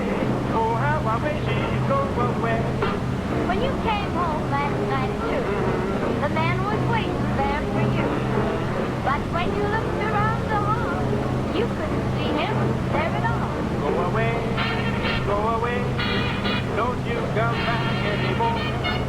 Go away, please don't slam the door. Last night I saw up on the stairs a little man who wasn't there. He wasn't there again today. Oh, how I wish he'd go away. That's a fine story, sure sounds great. But listen here, man, let me put you straight. Just remember this for the rest of your life. That was no little man, that's what your love is like. Last night I saw on the stairs, next old player who wasn't all there. If he comes home again, that's this. He better pack his trunk and get. Honey, baby, I'm not buzzed. You know I wasn't on the bus. Why was safely tucked in bed? You saw that little man instead. Go away, go away. I've heard that guy before. Go away, go away. Put your horn outside the door. Little man, you better pray. Looks like I'm in an awful jam. And when your friends are jammed, they say, don't think let's do away.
baseball.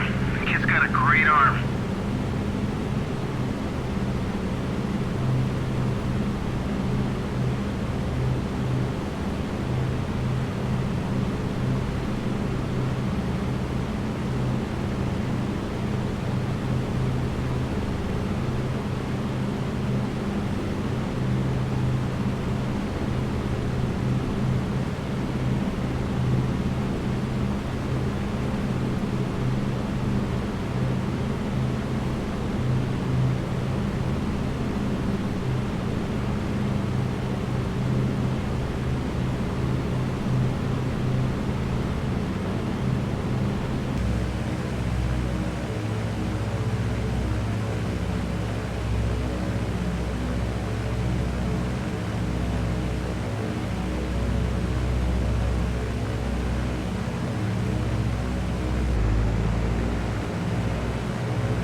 wheels are down.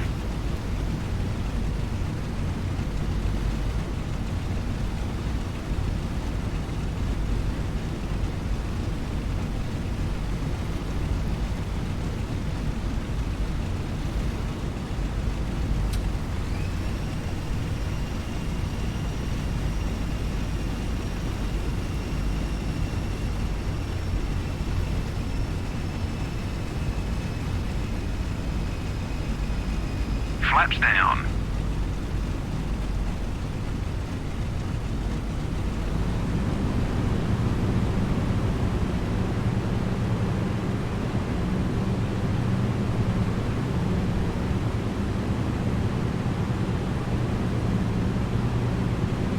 $150.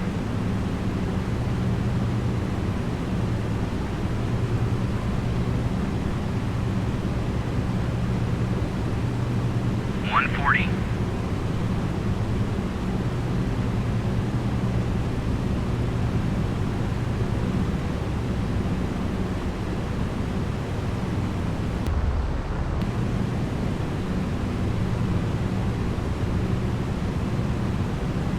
$130.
$120.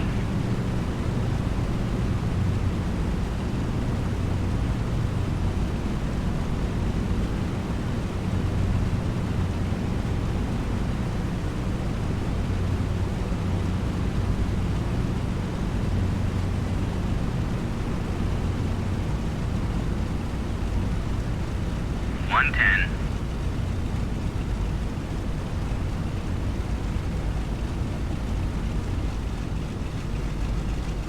$100.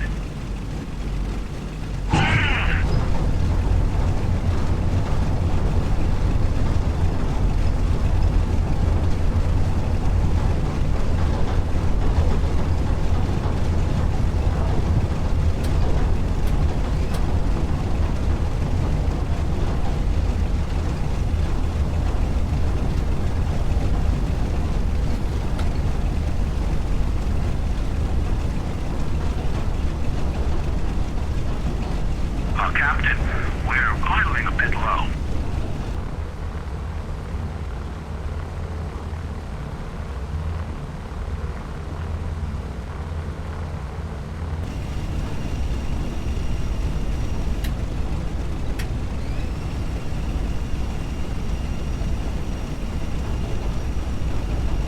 Flaps are confirmed up.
that's it. We're all done.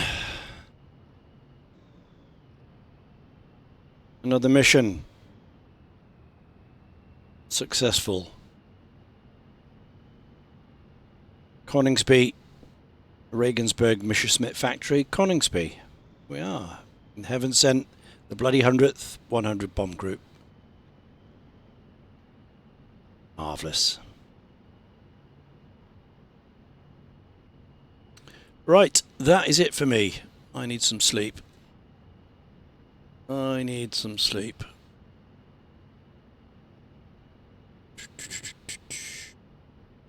Who's on? I know Nige is on, but he's playing music. But it's rock and roll music, so I'm going to send you over there. I'm going to send you to Nige for a bit of rock and roll. Stewie, hello there. Yeah, no worries. No worries. Yeah, just thought we'd take the B-17 out on a mission, bombing mission.